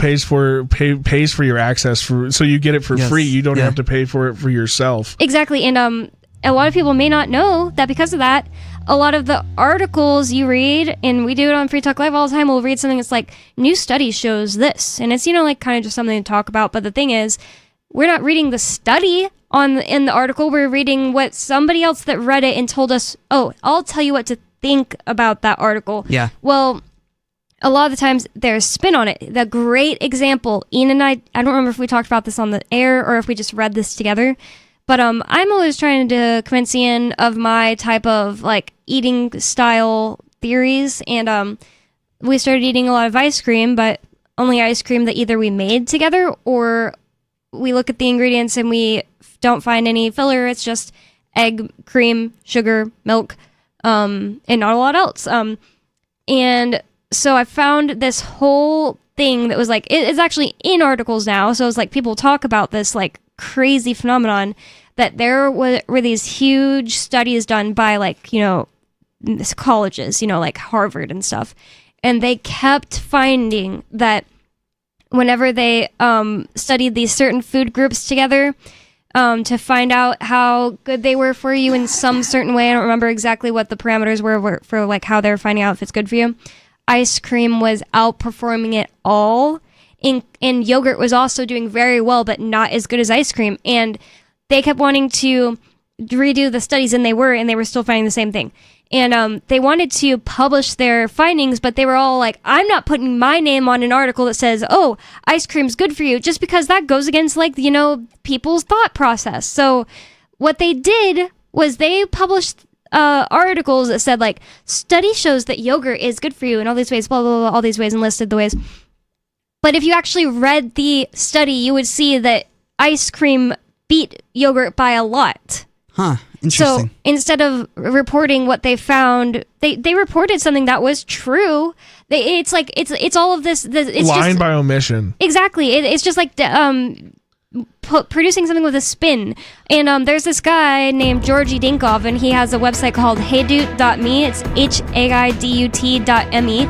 And he posts things where he's read the study, and then he talks about all the findings, and he will link to, like, maybe it's like, you know, Wall Street Journal or something, for example, in the way that they report on it, and how and he'll explain how they put a spin on it, and he has, like, all the receipts in all of his articles.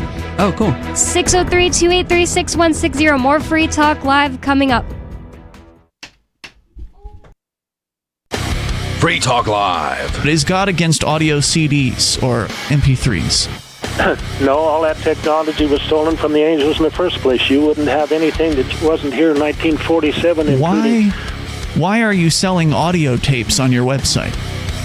There's only one there, which is Angels Over Pendleton, shows I see several audio of tapes the angel that we communicated with. No, you can't put video on it. You can't put video on an audio tape. I'm looking at your website here. There's a page where you've got audio tapes for sale for $6, $6.25 each. And I bought both Nazareth and REO Speedwagon on audio tape. On audio tape, yeah. But that was back in the 80s. Yeah. I mean, if you're getting the word, if you're trying to get the word out about, you know, what you believe is going to happen in the future, maybe you should put it on CD and at least move into the 1990s as opposed to 1985. Free Talk Live, 7 nights a week from 7 to 10 Eastern at freetalklive.com. So you've signed the Shire Society Declaration and are planning your move to New Hampshire to be around more liberty-oriented people. Next, sign up for the Shire Society Forum at forum.shiresociety.com. There are a bunch of people there who are already in the Shire, and they want to meet you. If you're already in the Shire physically, you should also come by the forums. Remember, not everyone uses Facebook. New people are signing up for the Shire Society Forum every month, so drop in and say hello at forum.shiresociety.com. Tired of cancel culture? Sick of mega tech corporations holding an axe over your head? Join the LRN.FM Matrix chat server. It's self-hosted, so no one else can tell us what to do or say. Don't like the existing channels? You can make your own. You can even connect into some of our channels from other Matrix servers. It's federated. For the full LRN.FM Matrix experience, though, you should join our server via the step-by-step instructions at chat.lrn.fm. Chat.lrn.fm. You're listening to the live edition of Free Talk Live. Hour number 3 is next after the news here on the Liberty Radio Network at LRN.FM. From Feature Story News in Washington, I'm Tony Waterman, and this is the Week in Review. The week started off in dramatic fashion with a brazen daytime heist at the world's most famous museum. Thieves stole 8 pieces of diamond, pearl, and emerald-encrusted jewels from the Louvre on Sunday morning, valued at more than $100 million. Investigators spent the week trying to track down the perpetrators before the artifacts can be melted down or broken into parts for resale. FSN's William Denslow reports from Brussels. In a social media post, Emmanuel Macron said that the theft amounted to an attack on France's heritage. He added that everything is being done to recover the stolen jewels and bring the perpetrators to justice. The thieves launched the raid at 9:30 a.m. local time on Sunday morning and were in and out within 7 minutes, snatching several pieces of jewellery, including a necklace laced with emeralds and diamonds belonging to Napoleon's wife. This week was also dominated by news out of Gaza, where a fragile ceasefire between Israel and Hamas is coming under intense strain. Pockets of violence have erupted on both sides, and Vice President J.D. Vance spent part of the week in Israel trying to restore calm. On Thursday, the vice president slammed Israel's parliament vote on annexing the West Bank. FSN's Blake Sifton reports from Tel Aviv. At the end of his visit to Israel on Thursday, Vice President Vance said that the International Stabilization Force envisioned for Gaza would take the lead on disarming Hamas, one of the most difficult challenges in President Trump's 20-point peace plan. According to the original plan, the International Stabilization Force was meant to assist with securing Gaza as Israeli forces fully withdraw. The U.S. has said they won't put troops on the ground in Gaza, and a mandate to disarm Hamas could dissuade countries from participating out of concern that their soldiers could engage in direct conflict with Hamas. The other conflict in President Trump's line of vision, Russia's war in Ukraine, also entered new territory this week. The White House slapping new sanctions on Russia's oil industry in an attempt to get President Vladimir Putin to the negotiating table. FSN's Charlotte North reports from Washington. The US has sanctioned Russia's two biggest oil companies, Rosneft and Lukoil, that help fund the Kremlin's war against Ukraine. This is the first direct intervention from the Trump administration against Russia over its invasion and follows a series of sudden shifts in US policy over the past week. After a phone call with Putin last week, peace talks in Budapest were on, then abruptly cancelled a few days later. The US leader had a testy meeting with Ukrainian President Zelensky. President Trump may have finally gotten fed up with both leaders and is now playing hardball to pressure them to agree to peace. The government shutdown entered its fourth week, with Republicans urging President Donald Trump to engage in the stalemate with Democrats. Lawmakers in the Senate continued to vote on the dueling funding bills this week and continued to fail to pass them. FSN's Nick Harper reports from Washington. So far, President Donald Trump has said he won't engage or negotiate with Democrats until they pass the Republican bill. Democrats, though, have ruled out supporting the legislation as it doesn't include an extension to healthcare subsidies for millions of Americans. Some Republicans are now privately urging the president to take a more front-seat role. In the meantime, Republican lawmakers are eyeing several strategies to put pressure on their Democrat colleagues, including planning a vote on giving pay to the military and considering a funding extension that would keep the money flowing into the new year. For a week that started with drama, it ended with drama too, with shocking allegations of widespread corruption in the U.S.'s National Basketball Association. An NBA player and coach are among more than 30 people arrested by the FBI as part of a sweeping investigation into illegal betting and rigged poker games. U.S. authorities said the two separate but related cases involved tens of millions of dollars in illegal profits. FSN's Jagruti Dev has more. At a news conference, FBI Director Kash Patel announced investigators had uncovered a mind-boggling level of fraud. He said one case centered around an illicit gambling operation with ties to the mafia. The other case, he said, involved an insider sports betting scheme. Chauncey Billups, head coach of the Portland Trail Blazers, and Terry Rozier, who plays for Miami Heat, are two of the high-profile arrests announced by U.S. officials on Thursday. And that was the Week in Review. For Feature Story News, Tony Waterman reporting.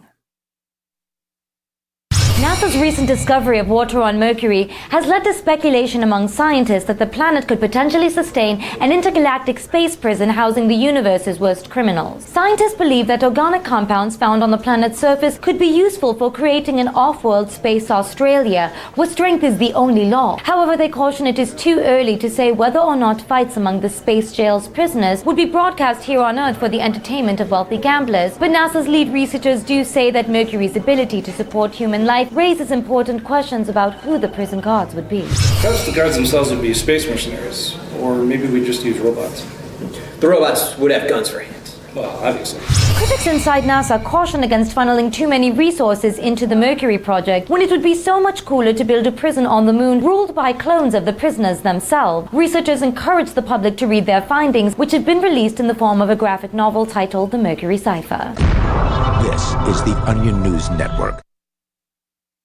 We're still not sure why you'd want to watch, but our video feed is streaming nightly for free at cam.freetalklive.com.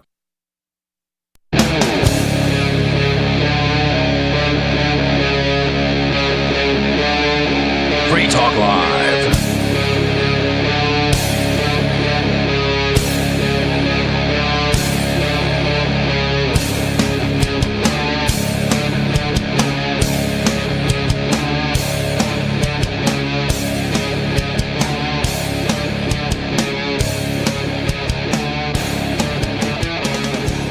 It's Free Talk Live, talk radio that you control, meaning that you can call 603-283-6160. That's 603-283-6160 to bring up whatever is on your mind. And tonight we've been definitely saying, like, please call in with your spooky stories. We had a caller call and tell us of a creepy thing that happened to him at a abandoned church, or maybe an old historical site church, but that was awesome, and I would love to hear anything else like that people want to share.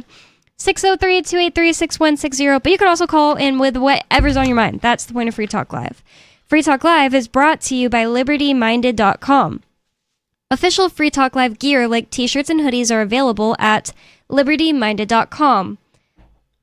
That's LibertyMinded.com. And with you on Free Talk Live tonight, you've got me, Bonnie, Riley, and Angelo.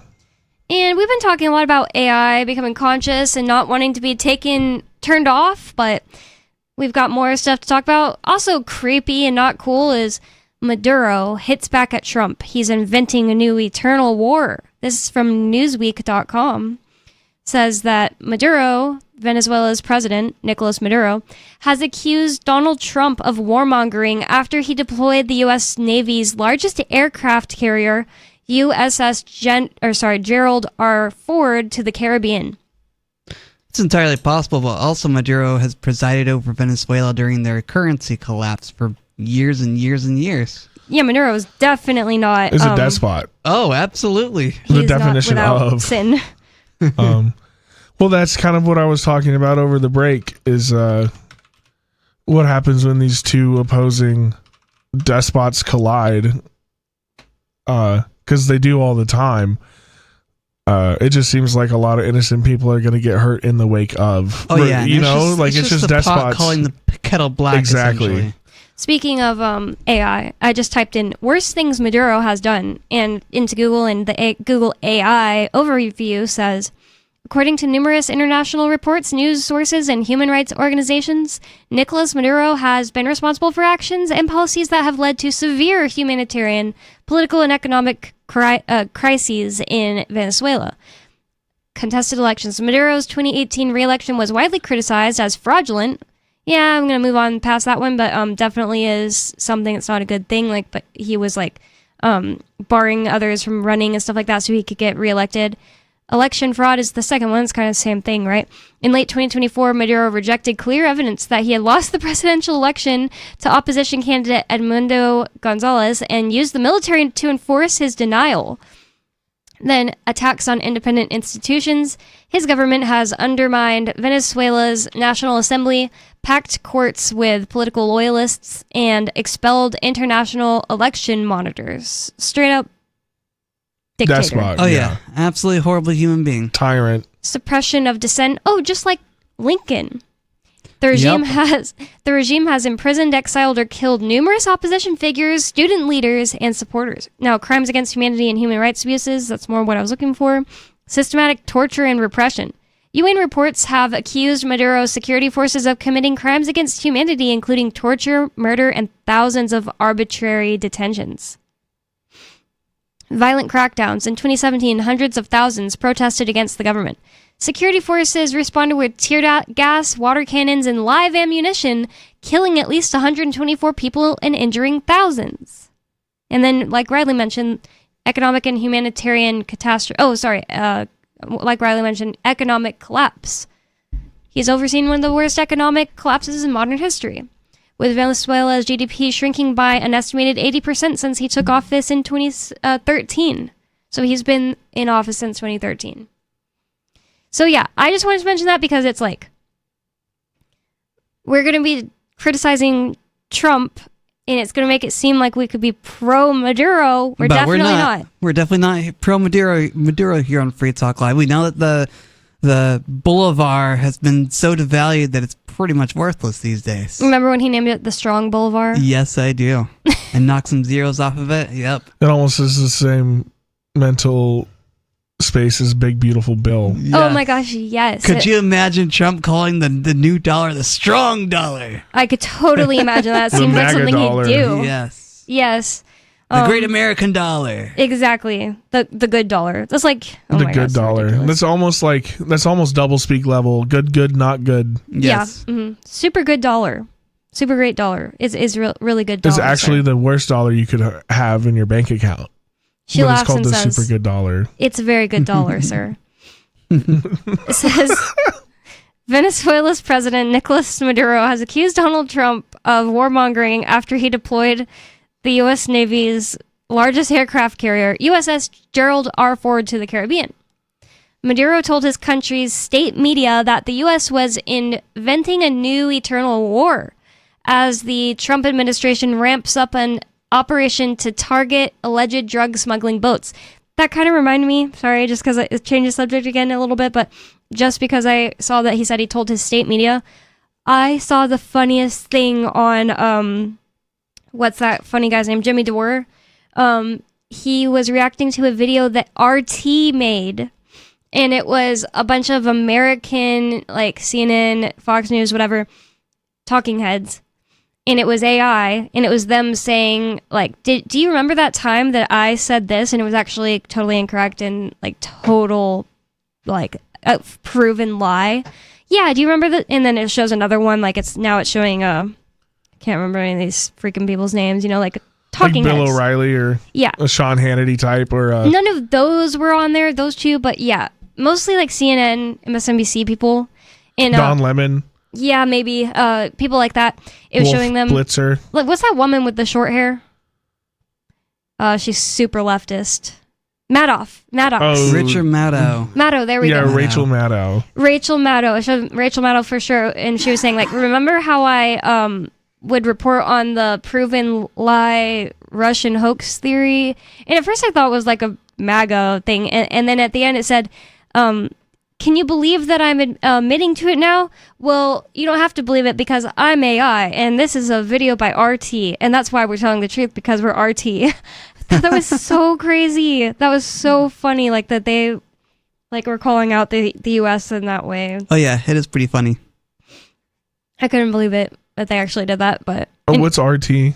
Russia Today. That's what I was thinking. I had to piece the... It's Russian state media. Yep. Well, you want to hear a real spooky fact? Is that Russia's arrested maybe like 400 people on average in the past year for their posts. Oh, no. And the UK has arrested like 25 to 30,000 people for their tweets. Wow, that's really scary. That's really bad. So currently the UK is arresting more people for their speech than Russia, the guys they want to go to war with. Because democracy. Because democracy. But democracy, man. Because But anti-fascist. Yes. Yes, because they're Right? anti-fascists, and somehow Russia is suddenly the fascists, but they're communists. But don't you think about it too hard? They're just the bad guys. We have to go over there and shed blood because the 1980s called. They want their foreign policy back. Yes, exactly. That's what Barack Obama said once. Well, now it's like obfuscated because it's this left-leaning, this idea, this democratic, multicultural democracy going against, which is really just socialism in disguise, accusing a former communist state as being like fascist for arresting people for speech when they're doing the thing actually like at the 1000% more. Yeah. And that's just in the UK. I don't know what the numbers are for Germany, but I know That's the Germany thing, arrests a lot of people for their speech too. It's like one of the last places you can do anything is Poland. Yeah, RT isn't part of EU. Obviously, UK isn't part of EU either, but they're also just like going all ahead with the online censorship, and the UK is making their own laws all about censorship. And then Chris Wade brought in a story, maybe you were on with me, Riley, but We talked about how the EU was bringing in new censorship laws that are like we've never seen before, and they're trying to enforce it on Americans, meaning like, I remember that. If you are running a site and say a German isn't allowed to see that site, but they see it, then they're trying to like fine the site owners, even if that person like lives in America or somewhere else. It's ridiculous. It is ridiculous. And that's how they're going to put the screws down on places like Twitter and Facebook to limit it. Exactly. Which is super fascistic. I mean, that's as fascist as you can get. You're using the government in corporation with the state. Not the state, but the government and corporations are in sync. Whether that be by government domination or a mutual agreement, that's what's happening. And that's, I always bang on this idea that that's literally what Mussolini, the guy who is credited as the father of fascism, that's how he explains it to a T. It's just when we get a lot of big corporations that we can put the screws to, and since they own everything, they'll listen to us and we'll give them the power, and it's a parasitic relationship, and that's what fascism is. And that's to the T what we're watching happen. Yep. I definitely think that there's doublespeak going on in a way, because they're trying to tell us, we need to go after Russia because Russia's doing this while doing it themselves, doing the censorship and the arresting and breaking people's doors down in Germany over social media posts. It's crazy. I mean, Ireland's been rioting for weeks. Really? Yeah, they're going crazy over there. I don't About think what? it's the migrants are they'll rape a 10-year-old girl and then they get let go because it's they didn't, like, culturally they don't understand, so why are we supposed to like hold them to the standard of our laws, and they'll just let these guys go. Well, that is what it says Dublin riots erupt after alleged sexual assault of minor. Oh wow. Yeah, of little girls, and the state just isn't arrested. They'll arrest these guys and then turn them loose and not hold them to the letter of the law. But when a native-born English person freaks out or an Irish person freaks out about it and is like, hey, this is wrong, they'll get arrested. And, Ireland is supposedly one of the most oppressed places on the planet. And if Ireland's not for the Irish, then I don't know what their entire plight was for, right? That's what they hark on. So to get I think they have an excuse to freak out, because it feels like they're just got out from British oppression and now they're just moving in these people from across the world that share no Irish values. And like Ireland just wants to be Irish for a little bit. That's the thing with like Germany, Ireland, and UK in general, in a bunch of these countries, like, the Nordic countries and stuff. It's like their governments are just totally working for someone else other than the people of those countries. 100%. And they are doing stuff like busing in people with totally different cultural values by the hundreds of thousands into these countries and changing it, turning the nice places that people used to live and make nice into crap holes, like Trump once said. I think. Well, that was it was kind of what you were alluding to when you asked Ridley at the beginning of the show. How long do you have to live somewhere to be from that place? Mm-hmm. Right. So probably several generations. In these crazy times, it's we'll never be Americans because, I'm a quarter native, but you guys will never be American because you're not from this land. But at the same time, the Algerian man that moved to France is just as French as the Frenchman. Yeah, you know what I mean? So but he's been there for 60 days, but he's just as French as the guy whose family's been at the same dairy farm in Normandy for 6,000 years. Yeah.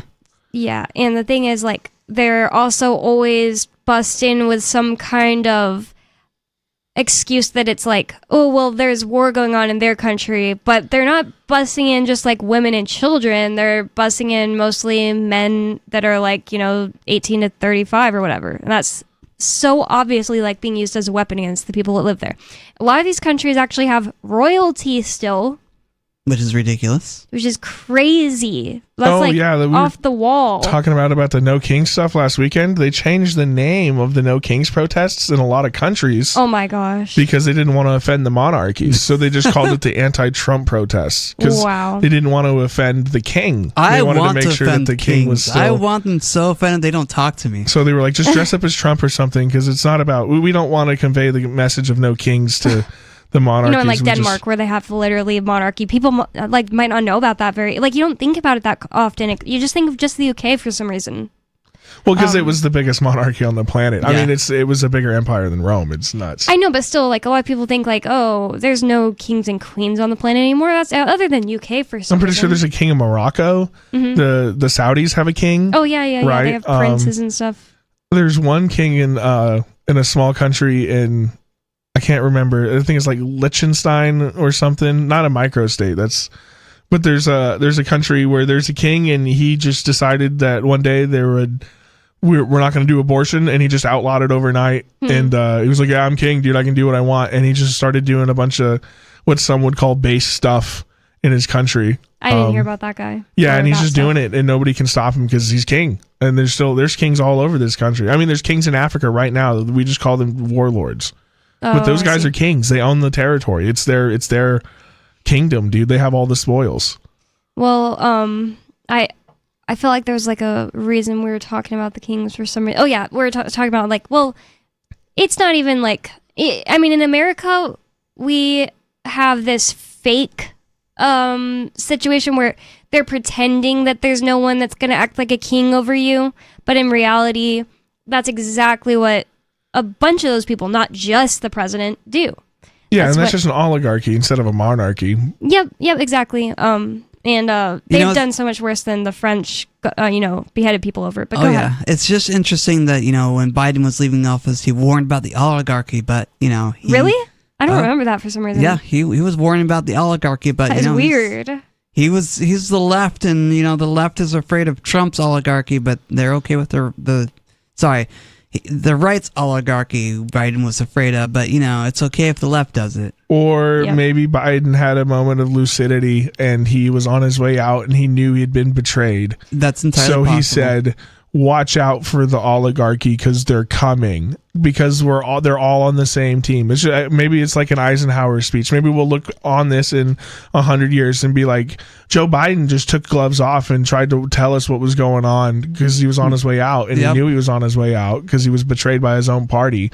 And he said, hey, watch out. This oligarchy uniparty is coming for you. That actually doesn't, that's not that crazy because, there is this person, and I don't remember who it is, but they're apparently some kind of they have one of these stupid jobs they're I'm kind of like a PR person, but for politicians. I'm going to tell you how to word things and what's going to get you voted in an election and stuff like that.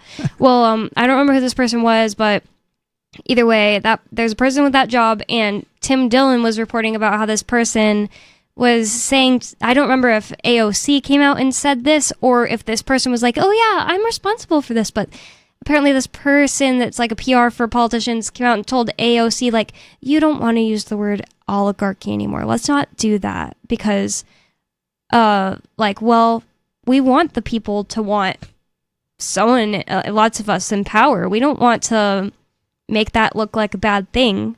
So AOC was told by her PR people not to use the word oligarchy, so she started using other words. Oh yeah, these guys get coached nonstop. I mean, I was involved with some of that for a little bit. I saw some lower levels of that, and it was just how do you take an accountant and turn them into a politician overnight? And somebody knows how to do that. There's a coach somewhere that can turn this little nobody accountant into somebody that people will vote for, that we can put up as a figurehead to get our agenda in place. Because this guy's just an accountant; he's just a doofy guy. How do we make him palatable? And how do we got to coach this guy on what to say in public? And you can't be yourself; nobody will vote for you. Yeah, somebody's kicking themselves over their work they did with DeSantis because he just was so I'm kicking myself unlikable. over the work I did with DeSantis. I just needed a paycheck. I'm so sorry. I didn't mean it like that. I meant like whoever is supposed to be the person in charge of making DeSantis look likable is like. Yeah, that was me. I had to go knock on a door and make DeSantis look likable. Like, I mean, he really shot himself in the foot over and over again. He was so unlikable. Yeah, he just kept doing it. And then some kid got caught on that Ring. Do you guys remember that? On a Ring doorbell? This kid got caught knocking doors for DeSantis. He was on the phone with a friend. He was like, man, I don't even care about this right now. To be honest, I'm too stoned. And they caught it on a hidden Ring camera. And it was like, this is who DeSantis has knocking for him. That's and we awesome. spent, what was it, like $4 million on this enterprise, and this is what you got out of it. Oh, wow. I love it. But it pales in comparison to whatever what Kamala Harris spent $1 billion to lose. Yeah, she like That hired just sounds like Cardi they paid B. off people. That just sounds like a They payoff did. for the NGOs. They hired like Beyonce to perform. They hired Cardi B to go up there and say, Trump says. She was reading her speech off her phone and she said Trump instead of Trump. And then she said, Trump says, because she was reading the word says. She's that stupid. If you don't know who that is, it's a rapper. A raptress. Rapturous. Cardi B. She's awful. She's so awful. I remember when she twerked with She-Hulk. That was such a brave day for women across the world. Oh yeah, so that was such a milestone moment when Stunning Cardi B and and brave. She-Hulk. Yeah, stunning and brave, girl boss power, dude. I was in tears at the raw power of the femininity I witnessed on screen. I What got was down this, on like, my on TV? knees. I mean, on, and I wailed for all the bad things I've ever said about women. Oh man, was it on a it was on movie? Disney Plus. It Like, was on a show called She-Hulk. I hadn't. And I've it's a never heard of any of CGI. this. It's a CGI Hulk that they made a woman. So it's a CGI Hulk with feminine parts, and she's with Cardi B, and they start shaking their butts in her lawyer office. Oh wow. And yeah, it was just such a powerful moment for women everywhere. No. This is Megan Thee Stallion. Oh, was it Megan Thee Stallion? It's the same person in my head. Anyway, so you know what? Way to ruin my bit, but you knew where I was going with it. Yeah, it's these people are horrendous and they hate you. They do. They're awful people and they hate you. The ones you glorify hate you, right? They just Even think your like Hassan cousins- Piker just freaked out and quit streaming.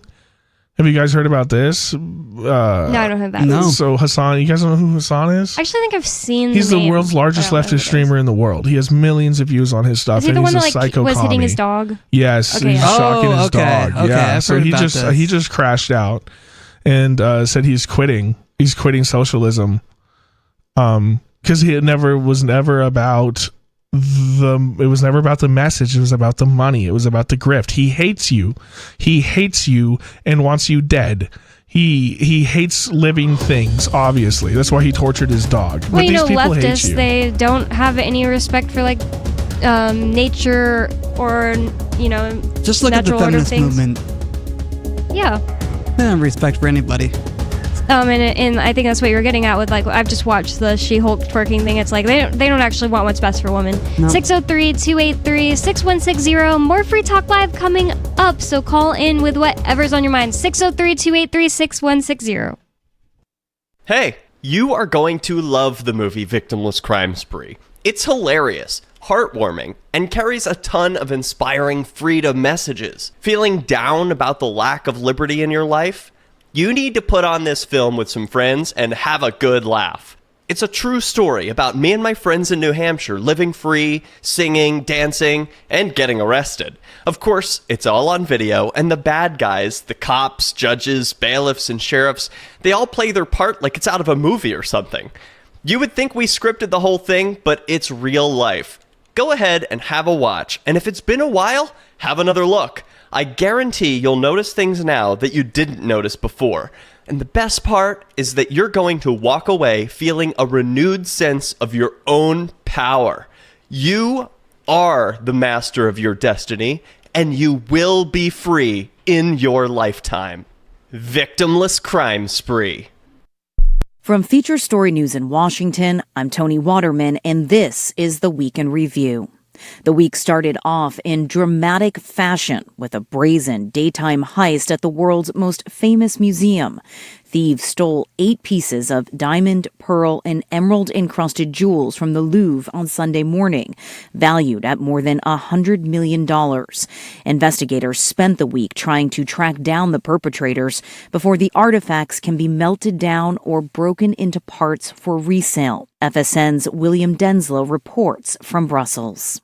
In a social media post, Emmanuel Macron said that the theft amounted to an attack on France's heritage. He added that everything is being done to recover the stolen jewels and bring the perpetrators to justice.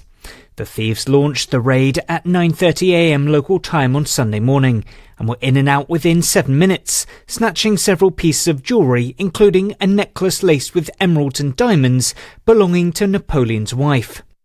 This week was also dominated by news out of Gaza, where a fragile ceasefire between Israel and Hamas is coming under intense strain.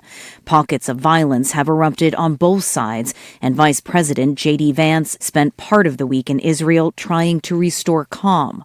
On Thursday, the vice president slammed Israel's parliament vote on annexing the West Bank. FSN's Blake Sifton reports from Tel Aviv. At the end of his visit to Israel on Thursday, Vice President Vance said that the International Stabilization Force envisioned for Gaza would take the lead on disarming Hamas, one of the most difficult challenges in President Trump's 20-point peace plan. According to the original plan, the International Stabilization Force was meant to assist with securing Gaza as Israeli forces fully withdraw. The U.S. has said they won't put troops on the ground in Gaza, and a mandate to disarm Hamas could dissuade countries from participating out of concern that their soldiers could engage in direct conflict with Hamas. The other conflict in President Trump's line of vision, Russia's war in Ukraine, also entered new territory this week. The White House slapping new sanctions on Russia's oil industry in an attempt to get President Vladimir Putin to the negotiating table. FSN's Charlotte North reports from Washington. The US has sanctioned Russia's 2 biggest oil companies, Rosneft and Lukoil, that help fund the Kremlin's war against Ukraine. This is the first direct intervention from the Trump administration against Russia over its invasion and follows a series of sudden shifts in US policy over the past week. After a phone call with Putin last week, peace talks in Budapest were on, then abruptly cancelled a few days later. The US leader had a testy meeting with Ukrainian President Zelensky. President Trump may have finally gotten fed up with both leaders and is now playing hardball to pressure them to agree to peace. From bureaus worldwide, this is FSN. You can help spread the ideas of liberty with our Patreon for just $5 per month at amps.freetalklive.com.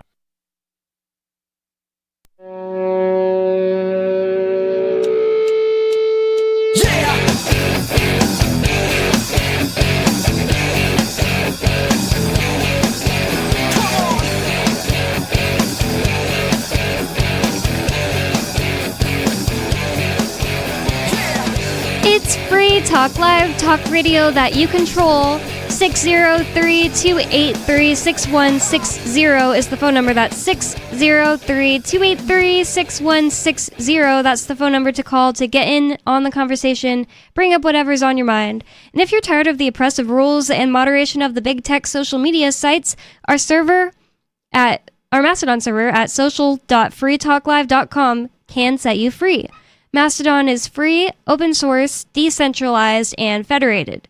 Multiple apps are available for iOS, Android, Windows, Mac, and Linux.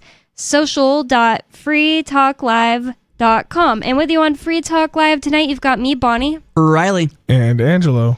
And I want to talk about what Trump is doing to be called a warmonger and being accused of inventing a new eternal war by Maduro, the president of, I think he's the president, right? The he's dictator the president of Venezuela. Yeah.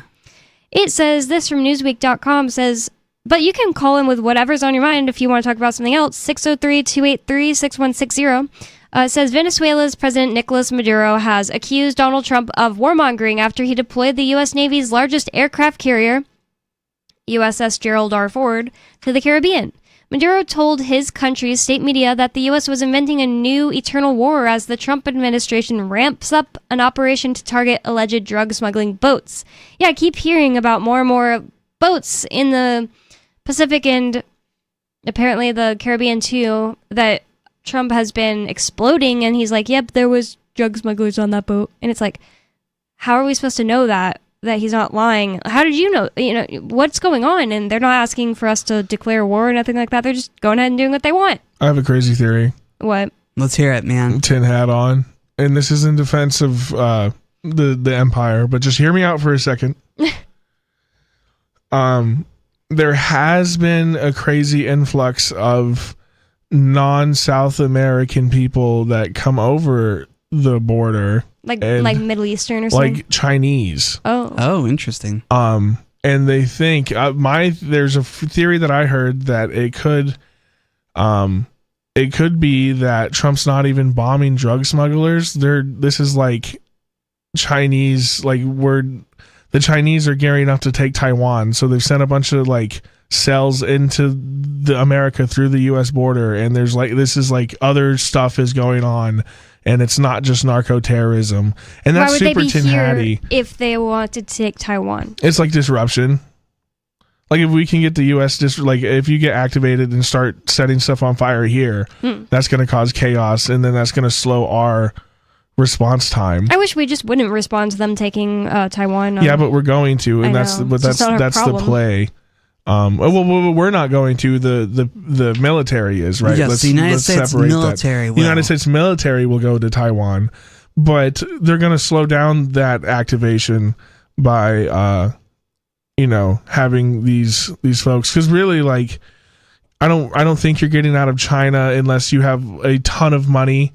For one, and then even then, I think you're still getting sent by the party, because the surveillance is so high in China that if you can get trapped in your hometown, then you're not getting out of the country, and I don't think they're letting you out alive. So if they're coming in the mass numbers that they are, like in the tens of thousands, then somebody's sending them here. Yeah, somebody's sending them here. There's no way tens of thousands of people are smuggling themselves out of the most surveilled state in the world, maybe besides Israel, and then coming here in the tens of thousands, and then walking up through Mexico into the U.S. without somebody sending them. It's just not happening. I don't know. That's interesting, because it just like, it doesn't make any sense what's going on. But I don't know if that's really defensive United States, considering if you're saying they're getting tricked into being distracted. No, I think we're just saying it's narco boats because we don't want to tell everybody that there's a bunch of foreign state actors in the country, because then they're going to start dragging Chinese people out of their houses, and that's not what they want either, because that's just as terrifying, right? You don't want a Japanese internment camp these people, because right, it's better to let 100 guilty men go free than one innocent man be enslaved, right? That's. I'm not saying I believe that or anything, but food for thought. Yeah. I'm just saying that's an idea, because we complain about our despots so much. We're forgetting that there's other despots that have just as much guns and play and. Yeah, but you may be forgetting that there are these despots called the weapons manufacturers who want any excuse to be needed, and true. If Trump they're is just playing both sides. Say, oh well, we have to shoot these people because they have drugs. Well, but the Chinese weapon manufacturers are saying the same thing. What do you mean? Like we have to go to war to take Taiwan. Like they want war. Every weapons manufacturer. I don't disagree with the fact that other governments are bad. I'm just saying that I think that it's possible that Trump is just killing people in these boats because he needs to use his weapons. And they're really just Venezuelans or whatever. Well, the military has to get rid of its weapons before the end of the year so they can get more money for its budget.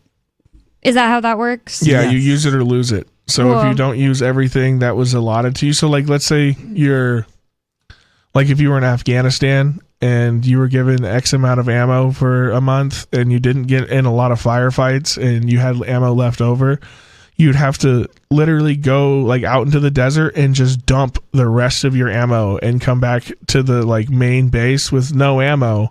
So the next time you went out, you got the same amount of ammo because they tried to give you less, and then you'd get in a big firefight and be up the creek. Yeah. So you would just go out there and waste thousands of dollars of ammo. That's so stupid. Just to justify your survival in the next gunfight that you're forced to get in. For the government, unfortunately. They're going to force you to go get in a gunfight and then take your ability to win it. That's So nuts. It says, it comes as meaning Maduro's accusation against Trump.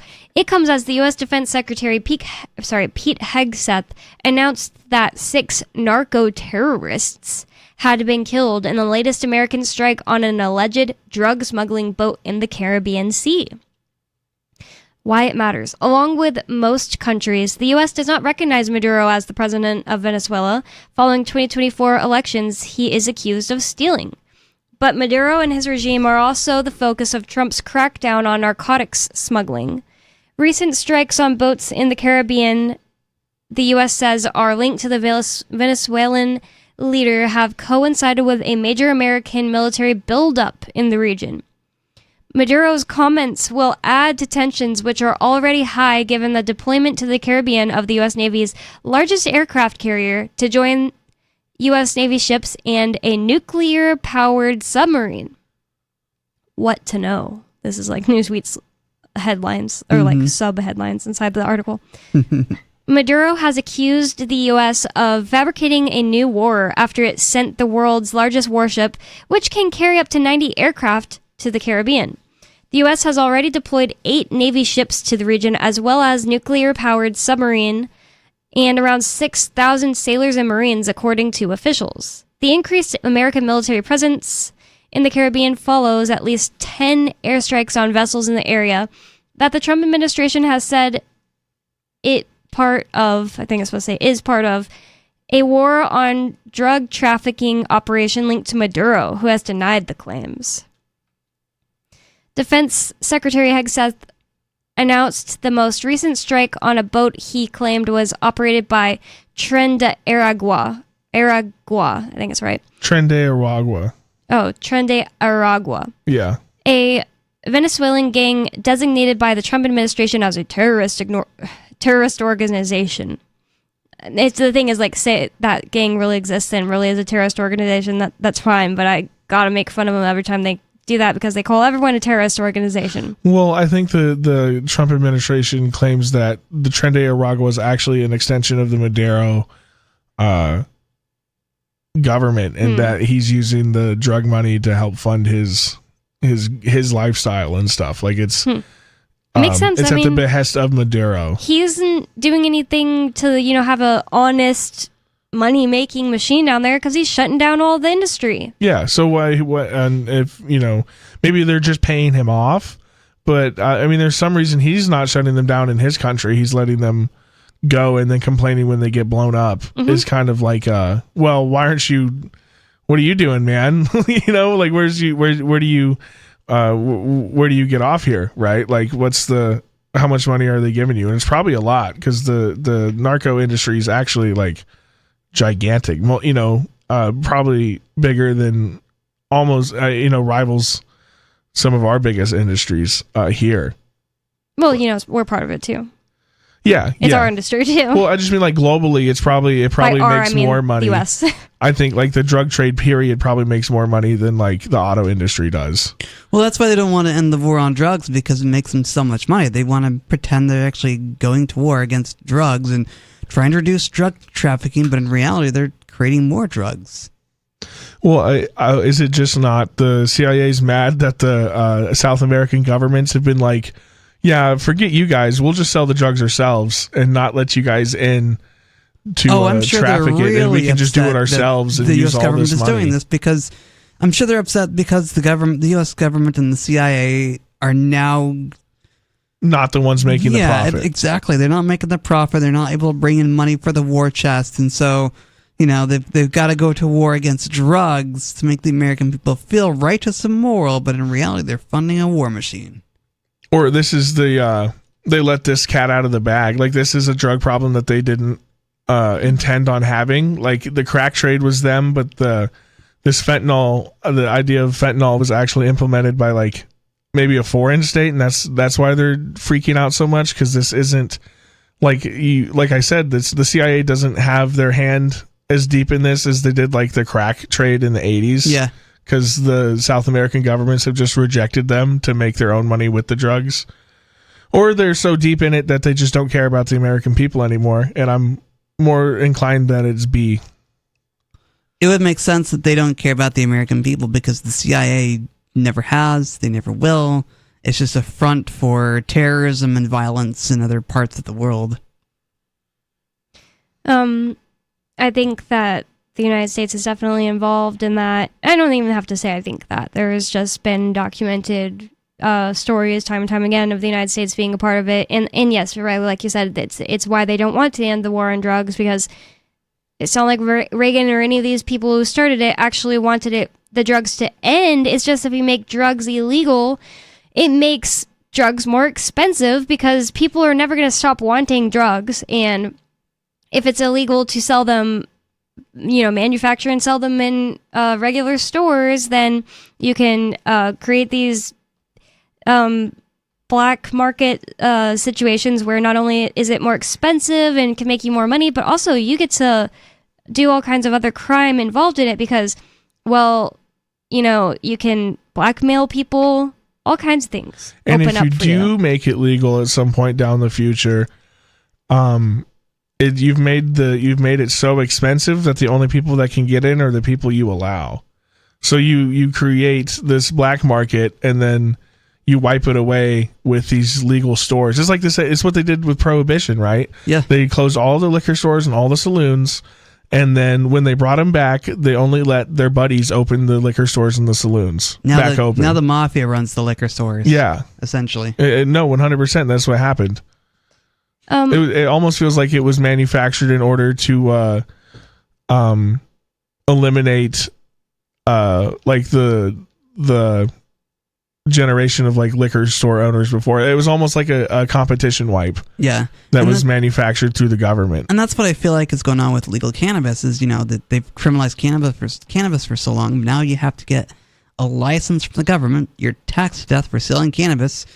And they want to make sure that they, them, and those who sell cannabis are trying to get, cannabis products so strong that they wipe your brain out and make you crazy, but you can't grow your own plants. Well, New York legalized it, and you know how many licenses for dispensaries they had for the entire city of New York?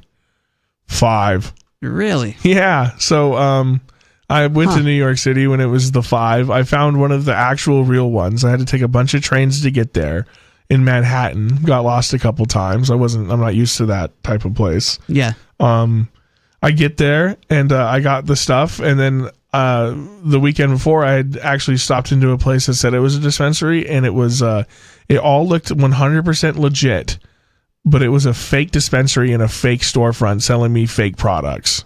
Oh wow. Or like black market products that That's they were crazy. just like a pop-up shop, and they would be gone within a week when the cops found out they were there. But for the moment, they had like a security guard and stuff in cases, and it all looked real, but it wasn't even licensed, and it was just a pop-up shop.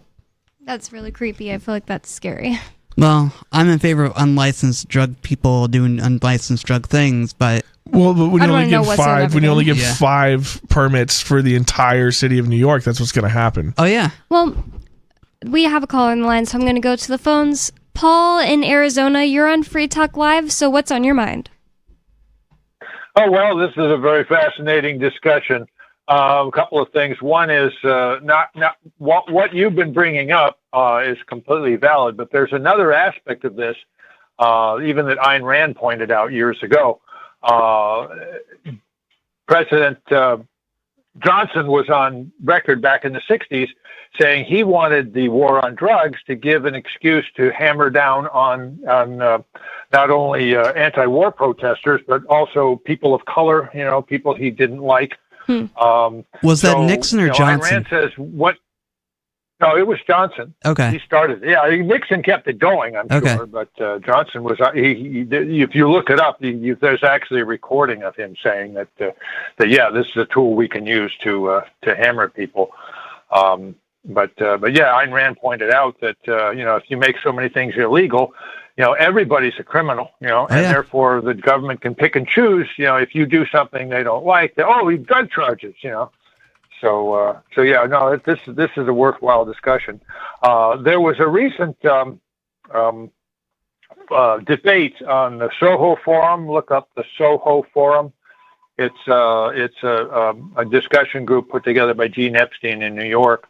They recently did a debate on the legalization of drugs in Oregon, and I haven't listened to the whole thing, but they point out some of the mistakes they made there. And I could list them, dude. I lived there for most of my life.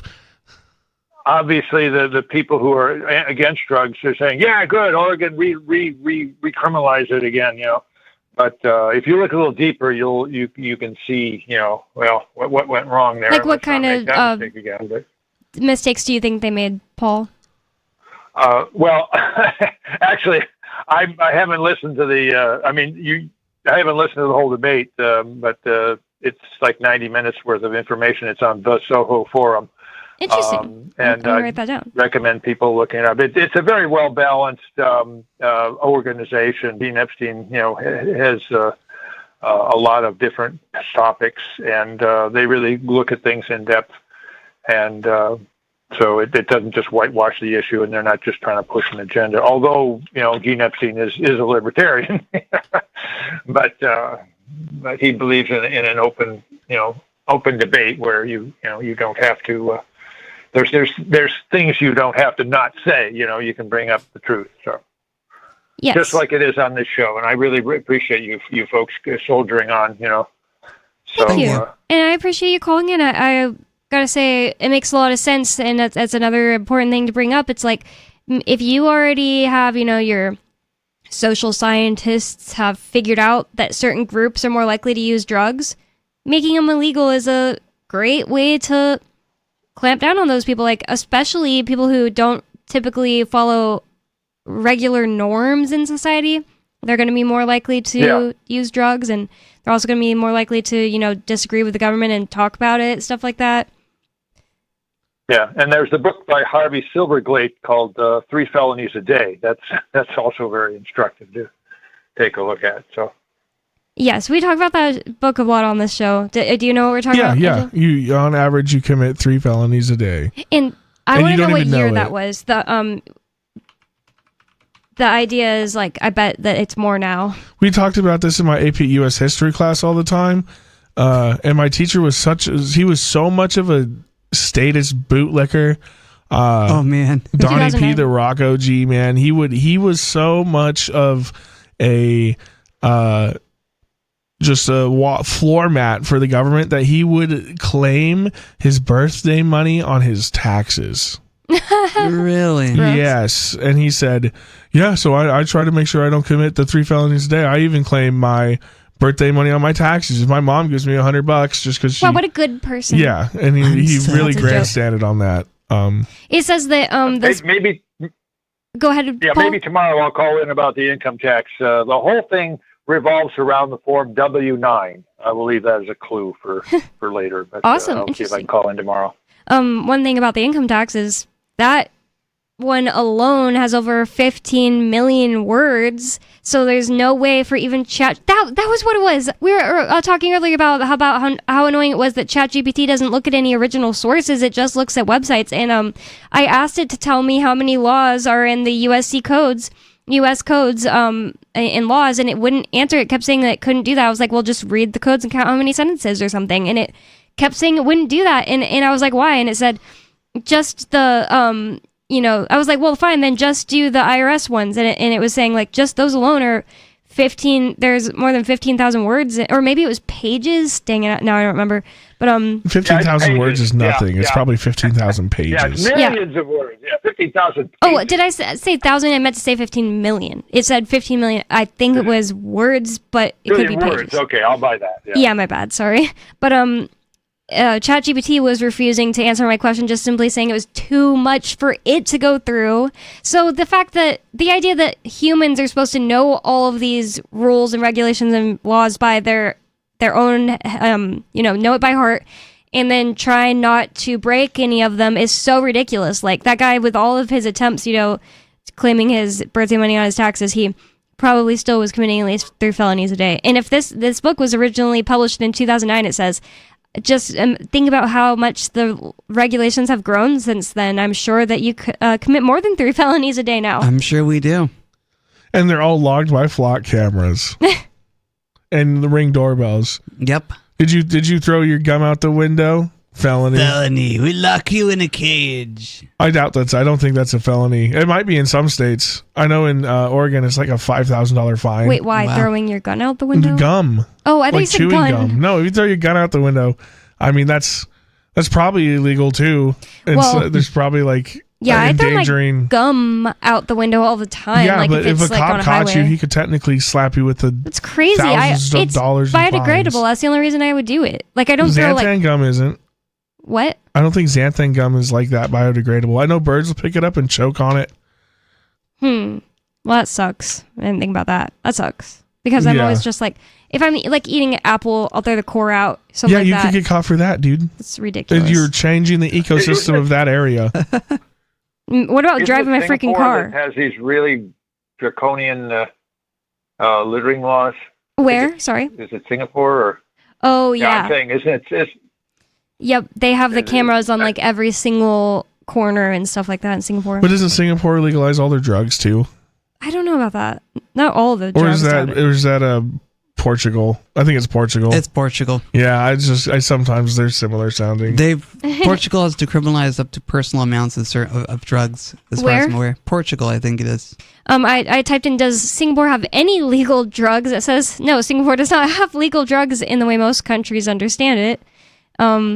There are very limited exceptions for certain cannabinoid pharmaceuticals, such as a Epidiolex, which has been prescribed to a small number of patients for treatment-resistant epilepsy. And wow, so they're like real clamped down. So it's a city-state, isn't it? Something like that. I still don't know why. I mean, now that people like Trump and Kennedy, are in the administration and have authority to do things, why somebody doesn't go back and bring up the fact that the U.S. government used to grow and package cannabis for a small list of people for medical purposes back in I guess it was the 60s. Anyway, you can still look this up. Huh, interesting. So why it's a Schedule I drug, when the U.S. government was creating it for medical purposes? That's hilarious. Like, hello? Yeah, I never heard that specifically. In like tons of government or presidents grew it on their farms and stuff like that. At least hemp, at least. More Free Talk Live tomorrow. freetalklive.com for more. Thanks for listening. Peace. This hour of Free Talk Live is brought to you by Dash Digital Cash. Dash is the cryptocurrency designed to be used for spending. In addition to being one of the world's first cryptocurrencies, Dash was the first crypto project to have a decentralized autonomous organization that to this day continues to improve and promote Dash. Every month, 10% of the mining rewards go into a treasury. Anyone with one Dash to spend can put forward a proposal to the Dash masternodes. The masternodes vet the proposals and decide which ones move forward and are funded by that treasury. Nowadays, DAOs are plentiful, but Dash paved the way by doing it first, nearly a decade ago. Dash is one of the oldest cryptocurrencies and is widely available on exchanges, including the decentralized Maya protocol, and